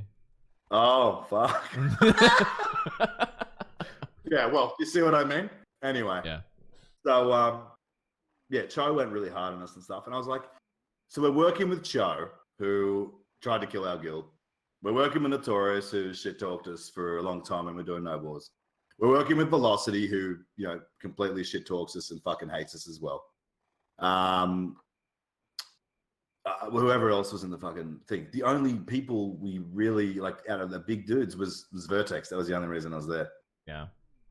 And that was, that's pretty much it. So, but that sort of started the thing where we were like, I spoke to everyone and so, everyone was like, we want to get out of this a little bit, Sash. Like, and then this fucking hacking shit happens, right? So I don't know if you want to ask about that in particular, but yeah, sure. I mean, so you're back in BlackRose, you're building up, you're doing all this stuff, and then this bandwave of hackers for what was it? It was Ahmed or those high end things. It was mostly berserkers or whatever, and so it comes through that like you're freshly solid, right? You're solid. You're back in this Vertex thing a little bit, kind of sort of full bore. And then I heard that you got like 8 to 12 people banned, and I messaged you. I was like, this shit isn't true, right? And you're like, no, we lose one person? Maybe. Was it an alt account? Like, we didn't lose anybody. Like, it's just total memes. It's people trying to put stuff on us. And so I think if you lost people, you tell me. I believed you. You're not somebody that's gonna bold face fucking lie. If you don't want to tell me, you're gonna dodge, right? So that's my interpretation of you. So you're like, no, we lost like one person, if that, and I didn't even know who the fucking kid was. Yeah. So basically, after free BigSacha. That's what everyone's saying. Free BigSacha. He's still in the guild. He's actually still in the guild. No, he is. He actually is still in the guild. There you go. So he's still in the guild. Our third elephant that we made is called Big and Sexy. Okay. Nice. So technically, anyway. Okay. So basically, after I think people started seeing us, we're just having fun. We're doing this rebuild, and I think a lot of small guilds were having like problems. So, we got a couple of small groups into the guild. Yep. And so small, really, really cool small groups, and the guild started filling up a little bit. We got to 80. And I was like, oh fuck, how are we at 80? Because we all came back expecting to be sea monster hunting and fucking around for like 6 months. That's what I said when I saw you getting up towards 75, 80. I was like, oh, fuck. Like, they're just coming back. They're just soaking up all these people. You know, Sasha is such a magnet. God damn it, you know? Hikamori's dead. Yeah. You know, Hybrid is going in on this, and they're probably going to fuck everything up. And here comes BlackRose right on the heels of Hybrid dying with 80 people. An 80-person BlackRose is something to worry about. So, yeah, we're at 80. And then I think I had messaged some of the Hybrid guys. And I was like, listen, you guys do want to merge or whatever, just let me know, whatever. You know, we've got some slots. And I was thinking, they're not going to do it. Those guys love to just do node wars and stuff and all the rest of it. Boom. Sash, we might need spots. I'm like, what? We might need spots. How many can you get? I'm like, we got 20. Boom. 20 people PvP testing in the arena. You know what I mean? Fuck it. It was the big PvP test. So we got these 100 people, and then the barcode shit starts. So BigSacha is one of these guys that joins. 3 hours after the guy joining the fucking guild, I get a message from what's his name? Kyle. Yeah. Hey, is this guy in your guild? And I was like, I look at the thing. I'm like, yeah, he is. He's like, well, he's hacking or whatever. And I was like, I looked at this video, and I'm like, fuck, this is some brand new guy. And he's been in the guild for 3 hours, and now he's getting accused. I was like, for fuck's sake, like, come on. Now you're Hack Rose. He's been in there for 3 hours. Right. So, but I looked at this video, and yeah, the video looks dodgy. I 100% agree. But then I've seen videos look the same with just desync and lag, right? Sure. The videos that I've seen of the hackers, because I've seen the videos, look a lot more insane than what I looked at, right? Right. They run around pack to pack, boom, boom, boom, boom. It's done. They're just teleporting. So I was like, okay, he couldn't be. I can't put my finger on it. I'm not just going to listen to Barcode, right? Straight away, Barcode's leaking this video everywhere. Boom, boom, boom, boom. It's leaking it to everybody, trying to slander the name, and it's obviously spread. So instead of just keeping it between us, you know, I look into it. I tell them what I did, whatever. They're spreading it everywhere. So I pulled him in. I'm like, dude, you know, what's the go? And he's like, look, my FPS was really low or whatever. Gave me some fucking thing. And he's like, even some Zerkers that drop their FPS can fucking jump however fucking far, whatever. I was like, all right, well, fucking whatever. So you're telling me you weren't hacking? He's like, no, I wouldn't hack. I asked some of the Hybrid guys. No, he said he's not hacking. Fucking a week later or whatever it was, boom, he's gone. But he was in another guild murking. So we didn't fully know, right? We're like, where is he? Never responded to me. I'm sure he's responded to them now, but so he's gone. But that was it. Now it's Hack Rose. Yeah. And I'm getting messages. I heard Hack Rose lost 30 people this fucking bandwave. I heard they lost 25. Like all these fucking, you know what I mean? Like, no, we lost one person. All right. And he wasn't even in the guild when it happened.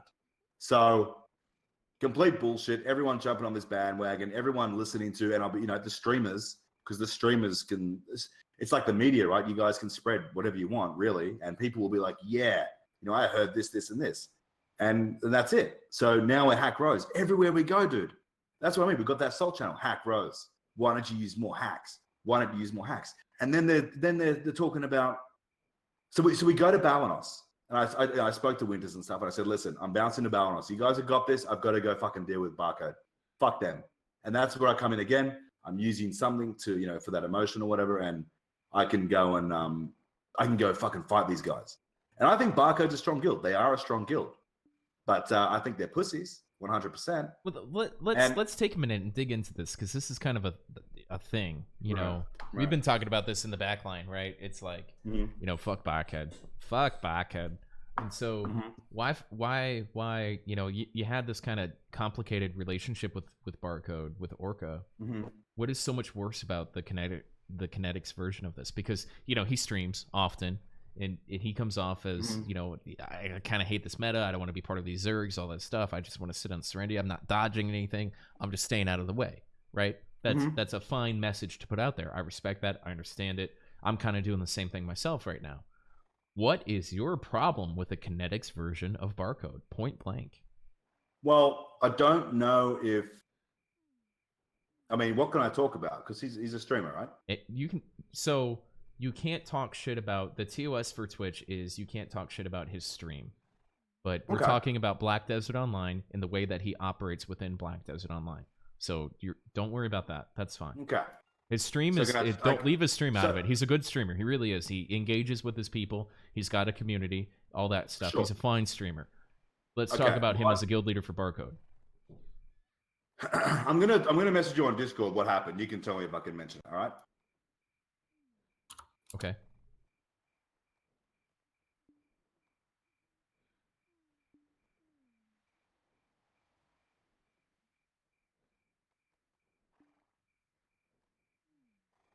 No, this is fine. This is fine. You can. All right, you sure? Yeah. It's fine. So I've tried to speak to him before and all the rest of it, and I've spoken to him about this. I'm pretty sure Stolt and I spoke to him drunk, but basically when we were on Uno, the person that entered the TeamSpeak when we got DDoS was kineticism, right? So for us, yeah, I've never really liked him too much. I tried to get along with him. I've gone into their Discord before, and he's like, "Yeah, what the fuck do you want?" Just rude. I got put in a fucking waiting room. I'm sitting there. I'm like, what about the doctors? Can I have some water? Like, what's on the TV? I'm chilling in this fucking waiting room. And she goes, "He won't be a second. He's just with somebody." What? Okay, sure. I'm just gonna sit here. And then he comes in. "What the fuck do you want?" I was like, "What? Who the fuck are you, dude? Like, I don't want to speak to you." Anyway, haven't really got on him before. I'm sure, all his guildies are loyal to him and whatnot. Well done. Fantastic. But I feel like they talk really big all the time. Like I said, that first time we went to Valencia, they were like, we need to go east. Boom. They bounced to Calfian and they sit there. And then this time, we all go over east and we're fighting, man up in that. What do? They start sieging again when everybody's out. Do you know what I mean? Does that make sense? I feel like they're pussies. That's pretty much it. They just fucking don't really want to fight that much. They just want to come into siege and take regions and sit, I guess, on whatever. But they come in when everyone else is doing other shit. That's what I've noticed every time. So their lack of consistency, the lack of his consistency as a guild leader is kind of your real. So the DDoS thing is kind of an anecdote, right? Because anybody can come into TeamSpeak and do a DDoS. You really can't pin that on him. Right. Right. But I'm gonna, to be honest, back then he was in the game. He was an asshole. Okay. Right. So we all have different, look at me, what I was 6 months ago. I'm a complete asshole. Yeah. I have heaps of people that don't like me. That's fine. I don't really give a fuck. But for me, he was a complete fuckstick. And then this guy comes into TeamSpeak with his name and fucking says all this shit to the guild, and we got DDoS, right? So for me, I was like, fuck this guy. I don't really care. It's whatever. Yeah, anybody could have done it, sure. But from my interactions with him, and then that, it's. I'll just say it was him. Fuck it. And then all my other interactions within the game, since then, they've been pretty fucking subpar. Okay, so BlackRose is up and going. Texas turns into Vexes. You hate Barcode. You're always gonna hate Barcode. That's fine. So the first notable thing, the thing that really kind of puts you back on the map, is for some undiscernible reason to the public, you drop on Medaya 1v1, and the after thing was good fight. Thanks for not zerging us, from B-Kill on the Siege podcast. Why the fuck did you drop on Medaya 1v1? What was the thought process there? Well, first of all, let's go to Balanos. We dropped with haste. We fought Barcode and Legatum. Right, okay. They took out haste and we 1v2'd them, and it felt fucking fantastic. The whole guild cheered when Barcode went down. What's your relationship with haste? Can I ask that? Because haste has been, I'm not sure. Kind of. Okay, me neither. It's like, hey guys, hey, like they're just like, it's like a neighbor, like, hey Larry, you gardening? Yeah, just do my gardening. All right, bro, have fun. Like, what? Like, that's my haste relationship. Right. So you go, well, I was trying to get back in Balanos, and you're like, well, haste is gonna get it. I'm like, who the fuck is haste? So I messaged, BJR, and I'm like, you want to work together? He goes, I don't know. Yes. And that's pretty much been haste altogether. Is like, I think we want to work together. I'm not really sure. That's interesting. I thought, I just when you have a pact, when you make a deal with somebody, you're 100% on that. That's something I can always say about you is there's no dodginess. It's like, oh yeah, no, they're getting it next. And if you're gonna fuck with me on that, then BlackRose we'll fucking live on Balanos. We'll live on Balanos. It's just all right. Haste is getting it next. That's fine. All right, man. That's cool. We can work around that. Pretty much. But so so I'm going to go this again. So we fought Barcode, we beat them. Everyone was so fucking happy. And then not only and this is another reason I don't like them. Not only did they just continue the hack rows, I had their members, on our fucking, on our page, talking shit nonstop for weeks. One he was in the guild at the time. Apparently he's out, but he spammed it. And then they start saying that Hole and a couple of the others killed the flag way too fast. And they're definitely hacked to kill the flag. And then I'm getting these messages. Hack Rose, how did they go from a guild that's just come back to a 100-man guild? That's all the hacks. It must be all the hacks. What am I doing? Hacking people? Like creating people in real life? And like what? It's just so much ridiculous. Take these hacks. Take these hacks. They're gonna be great. Just use them, kid. Hey, Hole, this is how you throw a spear. Use these hacks. That's you, 100%. Yeah. Like, but ridiculous shit. Like, don't fucking accuse Hole of hacking just because he dumps as your fucking guild. Like, get the fuck out of here. Anyway. And then we went to Media. So I live like, what? Wait, how do you go from dumpstering Balanos, leaving Haste behind to work with the Aftershock? Who fucking cares? And then you're just like, hey, B-Kill, you want a 1v1? How do you do that with your guild? Because if I did that with mine, they'd be like, hey, so obviously Snake is gonna not dumpster you, but you're not gonna win that 1v1. There's no way anybody. Look, never say never. Never say never. Right? That's fine. So you we just had the first gate. I'm gonna throw that out there. Because they let you? Okay. So I was like, guys, fuck it. Let's drop on Snake. And they're like, Sasha, you lost the plot. Right. Why? Exactly. What the fuck? Why do we drop on Snake? I'm like, they'll never expect it. Look at them. They're so lazy. Sitting there in their tower, like B-Kill swims, between the coins, the gold coins and all the jewels. You know what I mean? DuckTales, yeah. So we're like, fuck it. I'm like, strap your helmets on, guys. I think we're doing this. Strap your helmets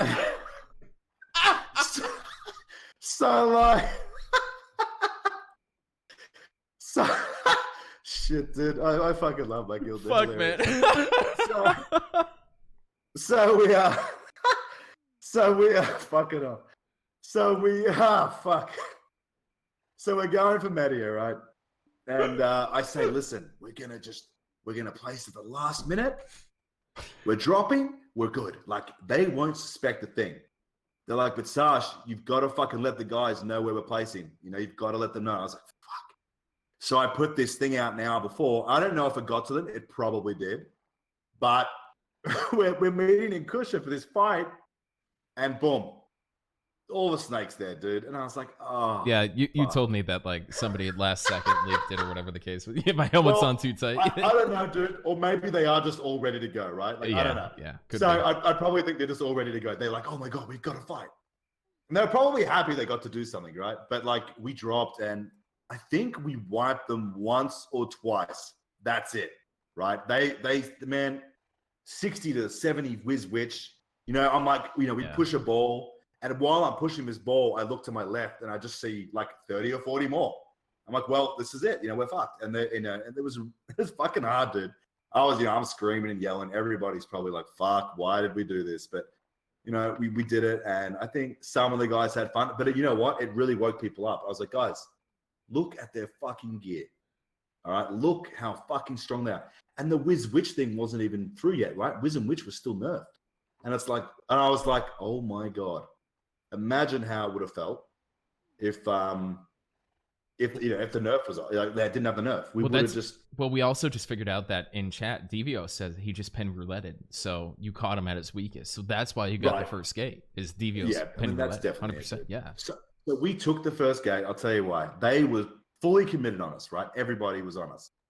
I was like, Hole or whoever, just fucking go to the gate. Take that fucking gate down. I don't care. And that's why we took the gate down, because they were so committed on us. But, you know, that's why we dropped on them, and it's fucking whatever. Okay, so I can't imagine the times I've taken my guild to Medaya. They're always just like, what the fuck, J-Train? Like, come on, please don't do this to us again, you know? So a lot of respect for you for doing that, and the guys trusting you and following you. It was a good fight, even though Snake may have been toying with you a little bit, and maybe they just kind of got the lactic acid out of their muscles a little bit there. But so immediately afterwards, it's, you know, and I don't know how public or private this is, but, you know, we've talked about rotations with the Vertex Alliance. It's your turn to take Valencia, right? Is that accurate? Right. Yeah. So you head over to take it from Vexes at this point. I think, was it a pass off, or was that that was a fight? No, right? that was a fight. So So you're on this right. You're on the second level. And you're casting down. I watched that fight. That was incredible. That was the first week of, you know, the BlackRose kind of putting their dick on the table and showing what they're made of. Is you guys playing that castle to the utmost. So tell us how you got there. We, you know, obviously it was supposed to be our turn in the castle. I think we were supposed to be the week before, but we dropped on the Snake. I can't remember. Maybe that was just our week.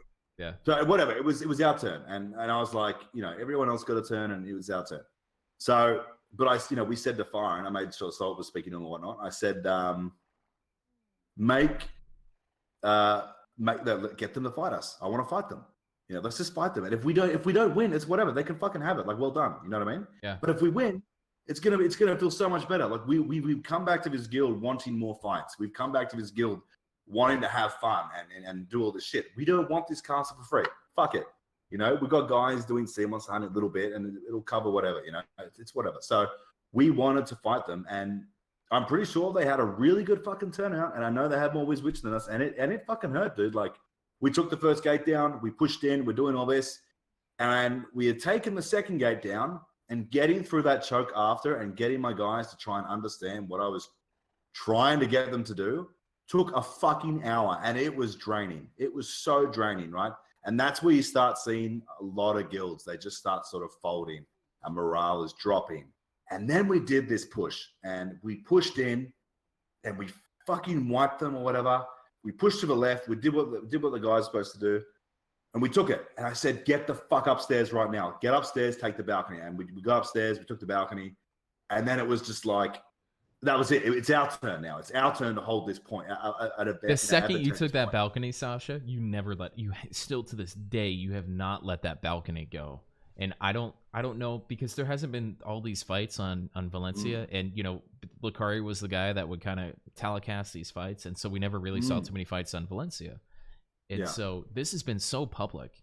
And the second you took that balcony, BlackRose has not left that balcony. And it has been one of the most oppressive things. I've been through the meat grinder in Medaya, and I'll put that right up against BlackRose standing on those balconies, casting down on Cho, Vertex, all that stuff. And we'll get to those fights here in a second. But I just want to throw out there, the second you got up on that balcony, you started casting down. That was your castle, right? And that's the clip in that meme, you know, from this last week. But that was when it started. This is our fucking castle. We're just going to cast down on the shit. And the one moment they had is, right before I said it, I was like, they have to get up this staircase to try and fight BlackRose. And you're ready for it. Everything that I go, hey, this is their only chance. You're shot calling that. You're telling your boys that, hey, this is their only shot. Be ready for it. Be ready for it. Here they come. And they just collapse. Your collapse is the best in the game. Nobody collapses like BlackRose. Nobody collapses like BlackRose. You've shown that out for the past month. Yeah. And it was, I'll just quote someone in the comments, it was double accuracy glitched witch and wizards, by the way. Yep. So yeah, we just ready for it, dude, and everyone just fucking did it, and that was it. And that fight for us was so good. Like, the guys had just done this grueling, you know, almost 2 hours or whatever, and to get up to that balcony, finally, I'm not roboting, am I? Yeah, you're fine. You're good. It was first. Okay, to get up to that balcony and to to take it, and then to win was just like fucking awesome. And then, you know, everyone was fucking happy. And like I said, it was like the Balanos fight. We just had so many good fights. Yeah, we just lost to Snake, but we didn't lose anybody. Everyone was in the guild still, you know? Yeah, you set the expectation of victory, right? Like, let's just throw down and see what happens. Let's see where we're at, right? That's, right. So victory, if you're a Siege Guild or Node War Guild, you don't have to win to win. You can set those expectations for your boys. And that is really the key there is, hey, we're not going to win tonight, but we're going to see what we got. Let's just see what we got. Rally the troops. Let's fucking fight. Let's scrap. That's what it's about right there. Okay, so let's dig into politics here for a second. I'm sorry, you have something? Well, no, let's go. Yeah, go for it. Okay, so now we're digging into politics. You take it, it's your turn, but, you know, I want to fight for it. If I lose, I don't want it. Admirable, right? So the next week, Thorn shows up. Are you supposed to hold it for 2 weeks? Who showed up? Storm. What? Thorn? Who the fuck is Thorn? Thorn? You were uncontested the second week. To be honest, I was away the second weekend. Okay. So I was away, so I'm not sure who showed up. So I guess you got it for second week. I had week. messaged them. I messaged Winters or Assaulted. Oh, Throne. I'm sorry. It's written on here as Thorn. It probably is Throne. Yeah. Throne. Okay. Sorry. No, it's not my fault. So I messaged Winters or Salted, one of us, and we basically said, you know, we want it for a second week. I spoke into leadership and I was like, guys, do you want this for a second week? And they were like, yeah, we want it for a second week. He's like, we fucking deserve it. And, you know, I had asked for a second week before, and, you know, the guys in the alliance were like, you had, you know, your 2 weeks in cheered. Yeah. And it's like, that's not my guild. That's not my shell. We didn't get any of that money. You know, we fucking got no money. Like, you know, we got that money from the week we just had. And I'm like, we want a fucking second week. Give our guys a second week. When do we ever ask for more? We never really asked for more. So I was like, fuck it. We want a second week, and I'm not going to be here, so it's perfect. And I'm like, Notorious got a second week in a castle. Cho got a second week in a castle. Fucking Vertex a couple times. Vertex got a second week in a castle. Yeah. So, you know, we've never been really greedy. And I was like, fuck it. You know what? I want a second week. Let's fucking go. The boys want a second week. The girls want a second week. Let's fucking go. And they're like, yeah, we're going to hit Media anyway, blah, blah, blah. I was like, all right. They hit Media, Snake's gone. And then, look, we had a chat with leadership. Leadership's like, you know, the same as me. Like I said, we'd already sort of started opting out of this when Velocity was just shit talking us, right? In this thing. And the guys were sort of really off that. And, you know, the only reason we were here still was for Vertex. And we were just sort of like, you know what? That's it. It's done. Man Up died. You know, they're taking Snake out. That's it. We're bailing. Now we bailed. Okay, so you got your 2 weeks and you're like, we paid our dues. Thank you. We're done. Yeah. Right? And you made that clear. And I have it on good authority to confirm this, that Vertex confirmed that you pulled out this week. Right. So, right. And then it was either myself or Sol. I know I spoke to someone. I don't know. Anyway, we spoke to Cho, and they were like, hey, so we'll come out to get the castle this weekend. And I said, yeah, sure, you can. And they're like, 1v1 us, 1v2 us, 1v3 us. I'm like, well, you can 1v1 us and take it from us. Try and take it from us. So you spoke directly to Cho about the engagement the third week. Yeah. Who? Yeah. Who did you speak to? Fuck. Is it Arwise, maybe? Yeah, that sounds right. I think it's Arwise. Yep. So we spoke to them, and I said, you know, take it from us. And he's like, so you mean to get the castle? Because he said, okay, we'll come and fight you 1v1, but at 2 hours, we'll stop there, right? And you can just, and I was like, no, like, take it from us. We want fights. Like, I'm not going to make my guys fight for 2 hours, whale tenants, and then fucking walk off. That's boring. No one wants that. You know, so like, take it from us. Now, can we look at the fucking little mappy nodey thing?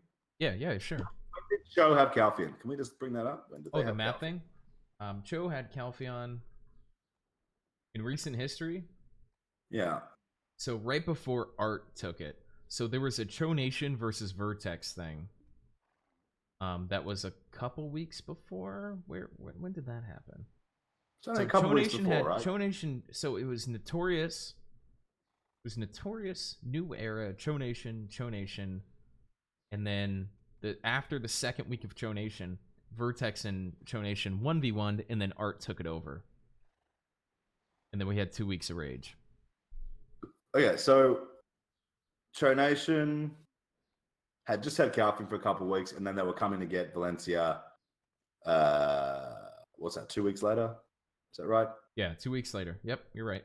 So it's like you just had a castle for 2 weeks, but now you're getting another castle. Sure, if you guys win, fucking great. Like Cho Nation, dude, has dicked us for a fucking 8 months, 9 months now. You know, they've always been stronger. So, like, honestly, I thought they might fucking take it. Like, it's Cho Nation. They're fucking not shit, dude. They're really fucking good. They're you know, Hold on. In my chat right now, it's Art plus Cho versus Vertex. I was sitting on that rock outside of the castle with all Art.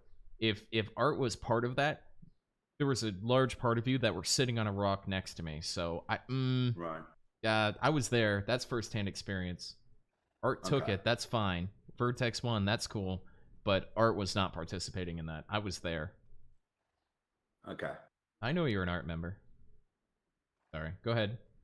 Okay. So Cho Nations, you know, they came and they built close to the castle. Now, this was on the podcast last week or whatever. Now, they had messaged me 3 days before. I'm pretty sure it was 3 days before Siege.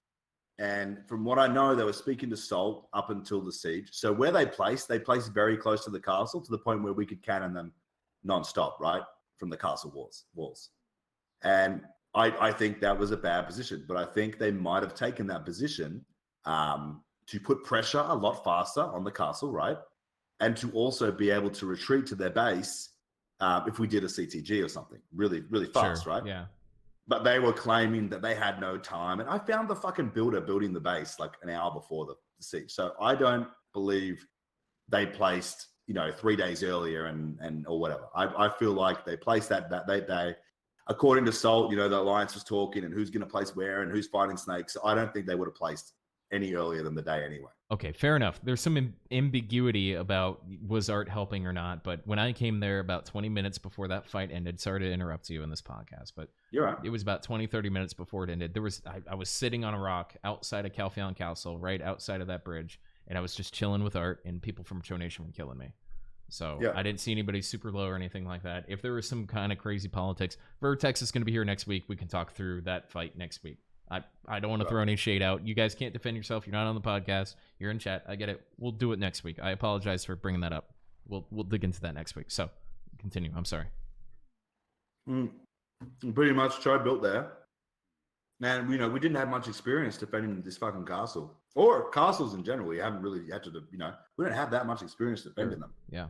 And Cho hit us. And like I said, it's the fucking, they're ranked second or third right now. Like it's Cho fucking Nation, dude. Yeah, we just bought these guys nonstop. They dumpstered us for the last 8 months. You know, and Cho Nation's coming for us. I was like, fuck, this is going to be so hard. Like we definitely, like 50, I felt like 50-50 chance, right? Yeah. And they came and we won. And it felt so fucking good. And then, you know, Vertex leaves the Alliance. They put this big post out. But the base placement was a huge part of it, and that's the drama that's really been brought to my attention. Is so I talked to Vertex, and Vertex said, you know, we're not really going to. And again, they can't defend themselves, so I don't want to go too much into it. But it could be possible that Vertex maybe didn't communicate directly with Cho. That's why I'm interested that you communicated directly with R. Weiss, according to you, about come take it from us. Did you directly say to him that we're not going to pull off after 2 hours? And when did you say that? Was it like Thursday? Was it Friday? You know, was it Tuesday, roughly? I think. Let me have a look.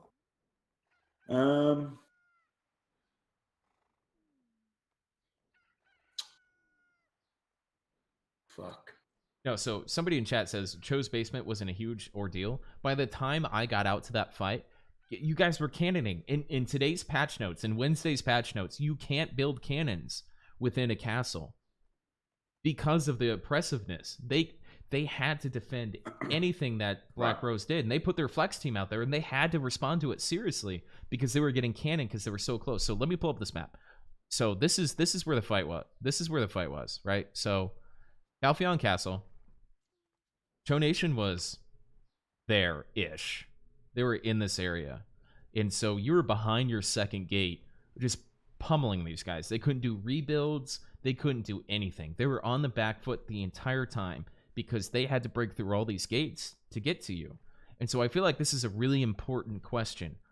when did you directly communicate to Arwise that you weren't going to pull off on the second gate? They had to fight to win.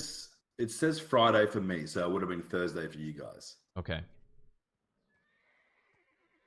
And you caught them building on Friday.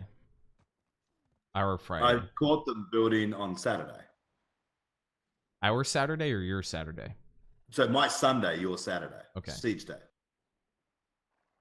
I caught their builder. I killed him.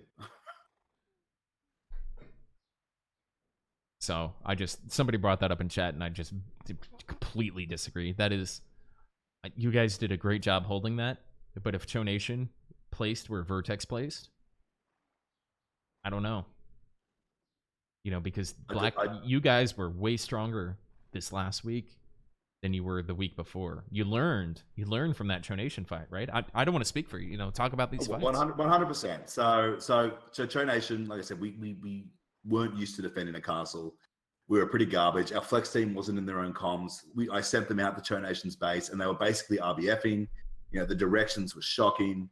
And then we used everything we learned from fighting Cho Nation against Vertex. So, yeah, D-Mike's right. I think if they placed where Vertex placed, it would have been sort of similar because generally the regrouping is harder, right? You're further away. If they take your flag out, you still got to run past.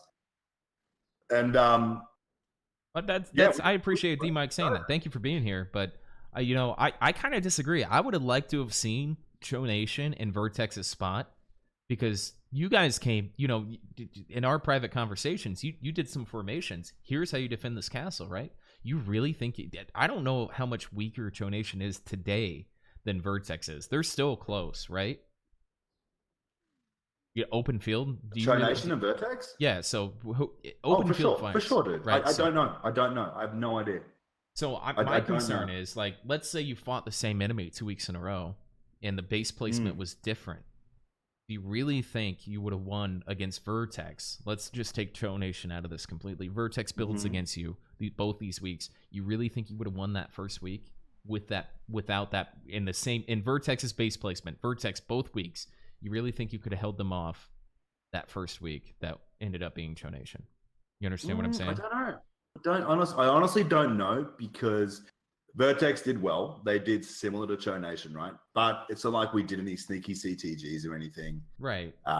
There's always things you can do. I'm not sure. But to be honest, if we had have implemented the same strats we were using on Vertex the following week against Cho Nation the first week, I think Cho Nation would have had a much harder time.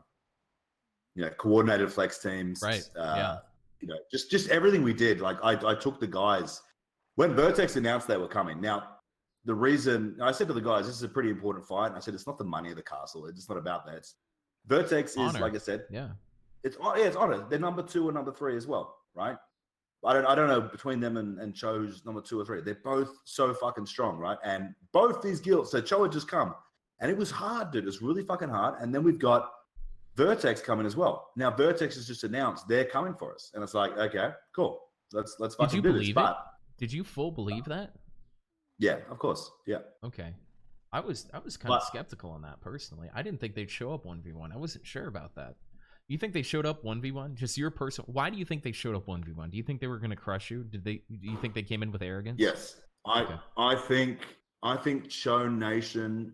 I think Cho Nation thought they were going to beat us pretty easily. Probably from the last 8 months, 9 months we fought them, right?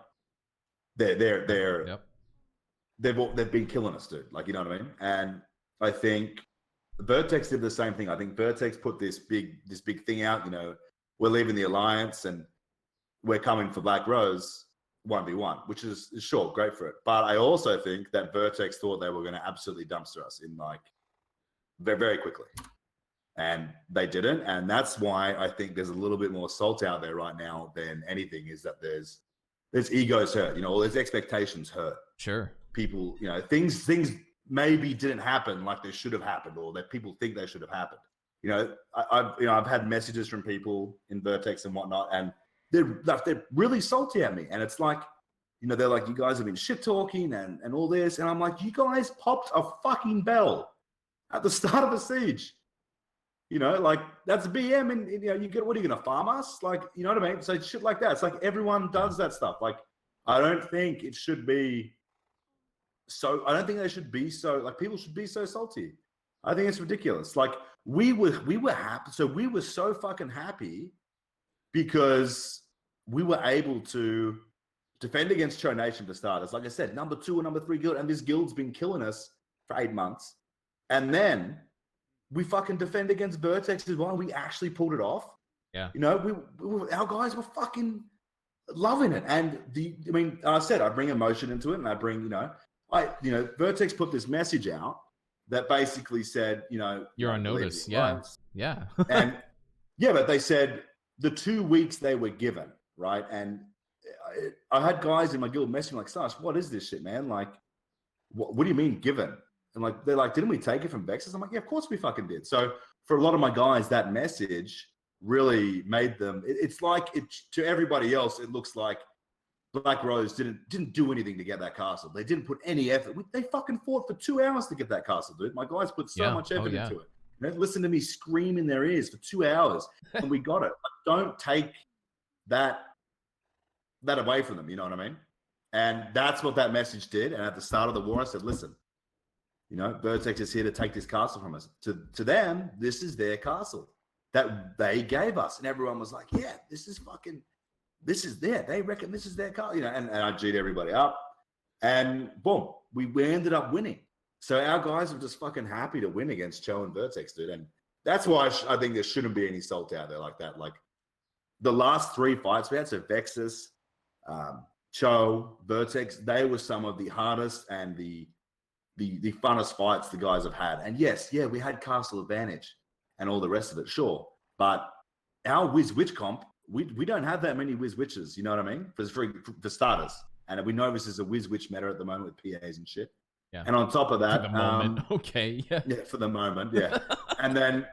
and then look, we were skirmisher heavy. So when we were fighting Vertex, I took my guild for 2 sessions of training, dude. We went out for an hour and 40 minutes, something the first day in the week, and then we took I took them out for like another 40 minutes to an hour, later in the week to run through the castle again, question them. We did all this training, and then I took my flex team out to the spot where I knew Vertex was, right? Because I'd already scouted, and got my flex team to get familiar with the area and get ready to hit them. And because we're skirmisher heavy or whatnot, that was the best thing we could do, was sick our flex team on them the whole time. So they had that pressure, that little bit of pressure to worry about, and maybe keep a couple more people back so we didn't have to fight their full ball. You know what I mean? Yeah. I can say I don't know castle. That was the tactic. We don't have the wizards and witches to fight these strong fucking balls. And I mean, that's all there is to it, dude. I think we just did a little bit better. And Vudani's in chat, kind of talking in chat right now, and he goes, and this was I know you watch my VOD, because right. I know you love VODs. He goes, half our forces usually died, right? Getting up, right? So like they just, right. And that's what I noticed is like Vertex would push in, they'd either group up at that first gate or they'd push in. It didn't matter. They didn't have enough, there's not enough mechanics to be able to, you can't push a second gate with 20 people and 40 or 50 BlackRose still up, right? And so right. It's just you played the defense so much better that week because you didn't play that first gate the first week, right? You kind of let it go, and then you held, that second area, and to great benefit. You asked me, what do you think I did wrong on that fight? And it was great to talk to you about that. Outside looking in, I was like, it was weird that you pushed Cho, full push Cho, because all he had to do was hold, and then. The second push, time, by the way. Right when I'm saying on stream, and you can pull up the VOD. Yeah. I'm not trying to think I'm some great tactician, but it was just funny. It was like, if he pulls up, I was getting fucking stream sniped by one of your boys. Shout out to that fucking stupid Musa. But pushing out to that first gate was not only bold, but it set them back by 45 minutes. Easy. You did it twice very successfully. The first time it was 30, 45 minutes. The second time it was like 50, 20 minutes. And I thought that was such a bold move to go back out to that first gate, because it was a grindhouse, but you held it. They pushed you back eventually, but like you held that gate for as long as you had to. And they had 10 minutes, 5 minutes to axe down your fort when you pulled that gate up. Right.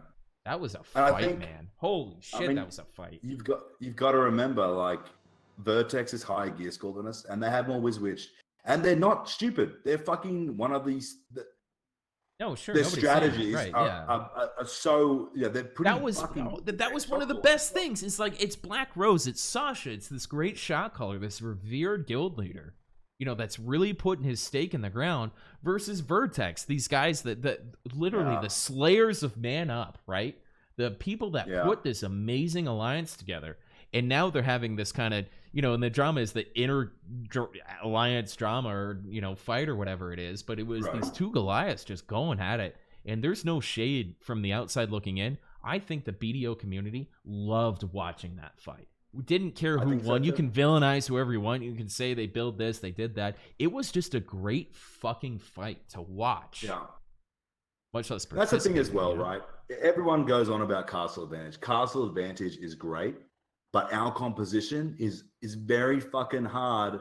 Like I had people in certain positions, right? The Zerkers, dude. The Zerkers. Well, the Zerkers, yeah, for sure. The Zerkers, but like, dude, we don't have the WizWitch to fight these guys, especially in close quarters, like the first gate and stuff, right? So everyone was positioned differently. After they got through with a couple of Vs, I positioned some of my guys a bit differently, right? Yeah. So like we have the suck team to like backing people coming out of V and stuff like that, right? So we had to position so we could counter any V tactics they used. And the one time they pushed through and did like a shit ton of damage on that second gate was when I DC'd. And I showed you the clip. And one of my guys was shot calling, and he's like, just hold. It's just a bait. I'm watching this fucking bot. They're all up the stairs, killing all of us. What do you like? And people are going, why are we? And they're all dead. Do you have that clip ready? I'd love to show that clip. That was a great clip. So the funny part, the funniest part of that clip, I'll talk while you look for it. The funniest part. So we were prepping for this a little bit, and it was really just us talking. But so you showed me this clip, and the funniest part of it was like, I'm DC'd, I'm out, and then like, take him, and whoever was taking him was like, just hold, it's a bait, which was a good call. That wasn't a bad call because they were baiting it. That had happened the past hour. And then you start calling. You're not in the game, and you just PA1, PA2 cast. Okay, kill him, PA3. You're not in the game. You're not in the game, dude. You're just shot calling. You're not in the fucking game. No, I was in Valencia. I was running back. I could see the kill feed. I was like, oh my fucking god. That's that's the sign of a shot caller that really knows. You don't even have to see the fight, right, to be able to put it out there. You mind if I put this in chat? I think that's it. It goes for... Yeah, that's it.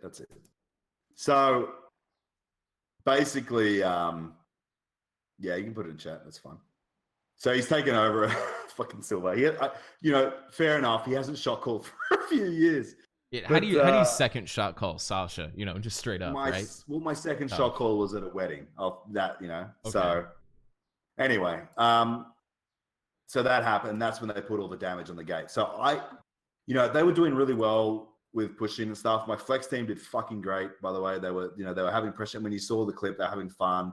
The guys said they had a ball, like they had a blast. They were able to play their classes to the fullest and just have fun with it. So the main thing is, the guys had fun, and we got challenged by Cho. We got challenged by fucking Vertex. We managed to take Vexes out of the castle. Like, we've had some awesome fucking weeks. We beat Barcode. And I'm looking forward to all the nodes and sieges coming. But I'm not a fan of all the fucking salt that's been thrown around. Like, I think, our guys made the video, which was supposed to promote, and then they made a meme video. But I love the meme videos. I think they're fucking hilarious. And I think, I think if you can't laugh at yourself, right? If you can't, just, stupid shit happens. Look, I'm the guild leader of Aftershock, right? We do dumb shit constantly. But everybody does dumb shit constantly. Vertex has made boneheaded decisions. BlackRose has made boneheaded decisions. Man Up died from their lack of, great decisions. The way they ran their alliance was bad. It was just bad. And there was people telling them it was bad. Everybody has made boneheaded decisions. Meme videos are to keep you honest, right? And if you can't laugh at yourself, then you're just gonna get fucking roasted, and you're gonna die like the rest of these fucking worthless guilds that have died. I'm not saying Man Up is a worthless guild or anything like that, but they made bad decisions, and ultimately that's what happened. And so I think the video that Huntler showed it too, but the one that I showed on my stream and he showed it, that wasn't a meme video. That was a collection of great things that this guild has done. BlackRose has done in the past month, right? It was this is the height of BlackRose, and if you think it was a different time, I strongly disagree. I think maybe it is. Right, so there's a vacuum of people dying and moving around, and you picked up these guys, and they picked up those guys, and all that stuff. And there's drama, and there's tension and all that stuff. But I think what we've talked about for the past 4 hours is it's content, right? I truly don't believe you have any ill will against Winners, Sav, Vudani, any of those guys, right? Could there have been a misunderstanding, miscommunication, or people just twisting stuff for a little bit of PR? Fine, that doesn't get between people like us and Discord and all that stuff. We're going to move on. What's really weird is I don't think any of us know what the fuck next week is going to look like. Can we transition into that? I know you said you didn't read the patch notes and all, but the expectation was we had like a 1v1 or a 3v1 situation, and then they throw out these patch notes, and we have no idea how many people are allowed to build on territories. We have to assume it's still the same, right? I mean, we'll just have to see, dude. I mean, yeah, assume it's the same. I think they were just so basic, and they just didn't give us anything. Like it's how many nodes? Secure two conquest nodes, right? Is it like tiered? So it's tier 1, tier 2? I talked this out with I have it on good authority that we're fairly confident that if you hold 2 tier 1 siege nodes, you will qualify to place on siege. Okay, so that just sounds like everyone can fucking place. Fairly sure. The same thing. Right, so there's 100 nodes, maybe extensively, we don't know, that you can place on, and you have to win 2. So it might not be the crazy Zerg thing. This is why I really want to have a Saturday podcast, if I can plug myself here for a little bit, for the guilds that are here. I really want to break down the siege patch notes, because Cacao has reached out and they go, we want the siege guild's feedback on these patch notes we threw on you, because they're big changes, and Cacao is really pushing hard to be closer to what we think. So I want to have an 11 p.m. Eastern Saturday Siege podcast, because we don't have a Saturday Siege. Let's talk about our initial reaction, because Cacao wants to hear it, because they are listening to us, and these are the people that go to Pearl Abyss and make the changes. These are our representatives. We have to treat these guys. Yeah, they were trash to us for all this time. It doesn't fucking matter. Now is today. This is where we're at. We have to treat this guy. We have to treat our representative. We have to give him good information. And they watch these podcasts. So I think we should all get into a podcast on Saturday and talk about these patch notes. Read up on them, talk to our guilds about it, and come back with some feedback. So they know where our heads are at. Obviously it's going to take a week, 2, 3 to figure out, how it's going to go down. But I have my own opinions. And, I don't think I should just be on my stream saying, hey, this is what I think. I want to hear what Vertex has to say about it. I want to hear what B-Kill has to say about it. I want to hear what you have to say about it. Let's get all of these boys in here. Let's figure out what this really means and what the meta is going to look like, and what they can start looking at to change or be worried about from day one instead of 3 weeks into this. Mm-hmm. I won't be there. That's fine. I'll be out. But bring Silver. Sure Salty or Silver will come in. I'm sure both of them will. Salty, Silver, either. Yeah, fine. Yeah. Wow, did we hit everything? Jesus Christ. What a podcast. I think so. I did push my client back. I'm going to be honest with you. I pushed my client back 15 minutes. I appreciate that. Can I say, so my biggest surprise here is the laughter. I didn't think this would be so much fun talking to you. I thought you were a little more of a serious guy. This was fun kind of getting to know you a little bit publicly, man. Yeah, we had a good fun. This is why I get in with my guild every day, dude, and we just piss ourselves laughing. Just talk. We talk so much shit to each other. It's fucking great. I love it. It was good. Do you have anything you want to add? Just open any questions. Let's take 5 minutes if we can for any serious questions in chat. Yeah, let's just take 5 minutes. No worries. Yeah, and I'll pick out any questions. Remember when Lucari was like that? Come on, Huntler. Just go 5 minutes without saying Lucari. It'll be fine, dude. I feel bad about saying that. I know you guys are friends. I'm just busting your balls, dude. Huntler's a great supporter of the podcasts. Okay, what name would Sasha choose if not BlackRose? So I've got a guild name that I wanted my guild to be named.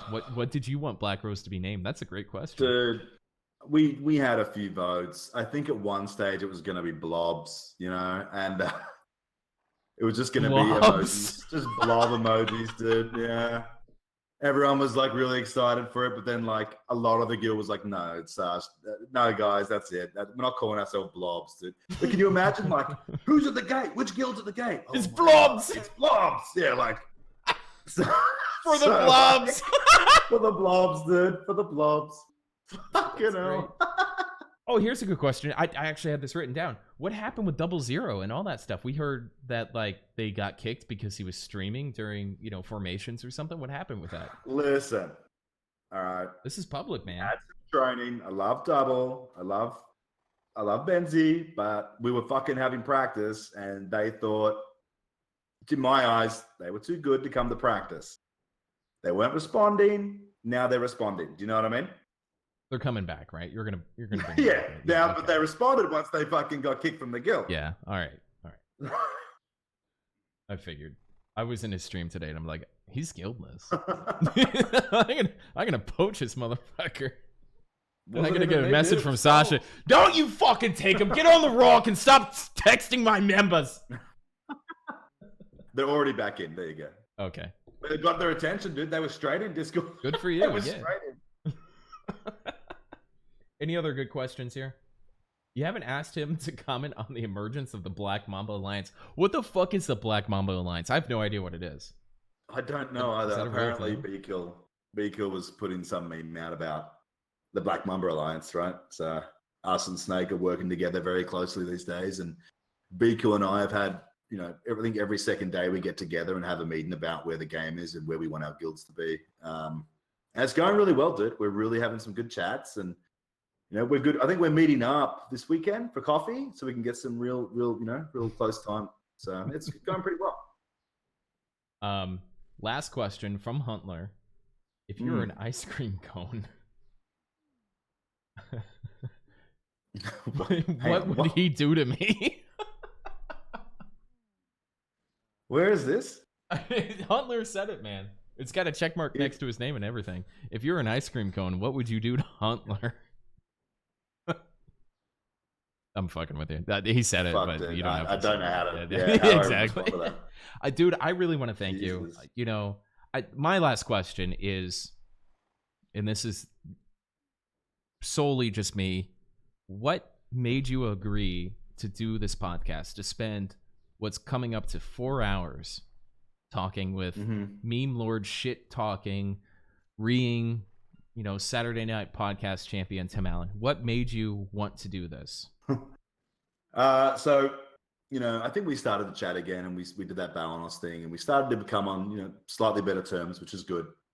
And I've come on your stream a little bit, and I think it was getting better. It was improving, and it's definitely better than a lot of the streams out there. And I like what you're doing in terms of getting to know the guilds and getting to know the people in the guild, so people get an idea, not just theirs. And yeah, I think that's the main thing, dude. And the structure of the Siege podcast now, the fact that it's actually got some structure and some meaning, is one of the reasons I said, sure, let's do it, let's get in there. And I mean, at the same time, right, everyone gives BlackRose shit, and I don't really give a fuck, but we've been sieging the whole time. We have a fucking blast. I'm telling you, we have a lot more fun than a lot of these fucking guilds. Yeah. And good. That's why we've got such a strong core and stuff, dude. They fucking love it. So thank you so much for taking the time. I know this wasn't easy. It's in the middle of a work day for you and stuff like that. You push back, an appointment for your IRL work and stuff like that. Thanks for opening up and letting the community to know who you are a little bit, and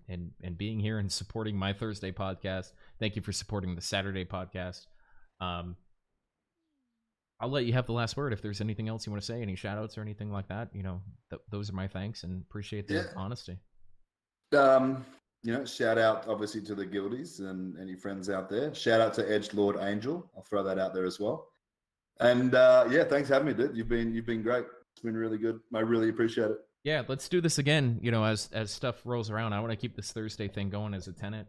For my own personal gain, but I think it's good for the community. So that's what I'm trying to put first at all possible. So as shit goes forward and you want to talk to me or I want to talk to you, let's keep that open. I really appreciate your time. Yeah, I'd definitely do it again, dude. Thank you very much. And, for the rose, of course. For the rose. Cheers, mate. Yeah. Keep your helmets on, guys. See ya. There it is, boys. BlackRose, almost 4 hours. That was beat kill length right there. That boy opened up. We got some stories out of him. That was incredible. That was incredible. That was a fucking great podcast. What are the memes? Let's get some copy pasta spam in here right now. I want some copy pasta spam right the fuck every now. Second, every minute, man, I swear that she can get it. Say if you a bad bitch, put your hands up high. Hands up high.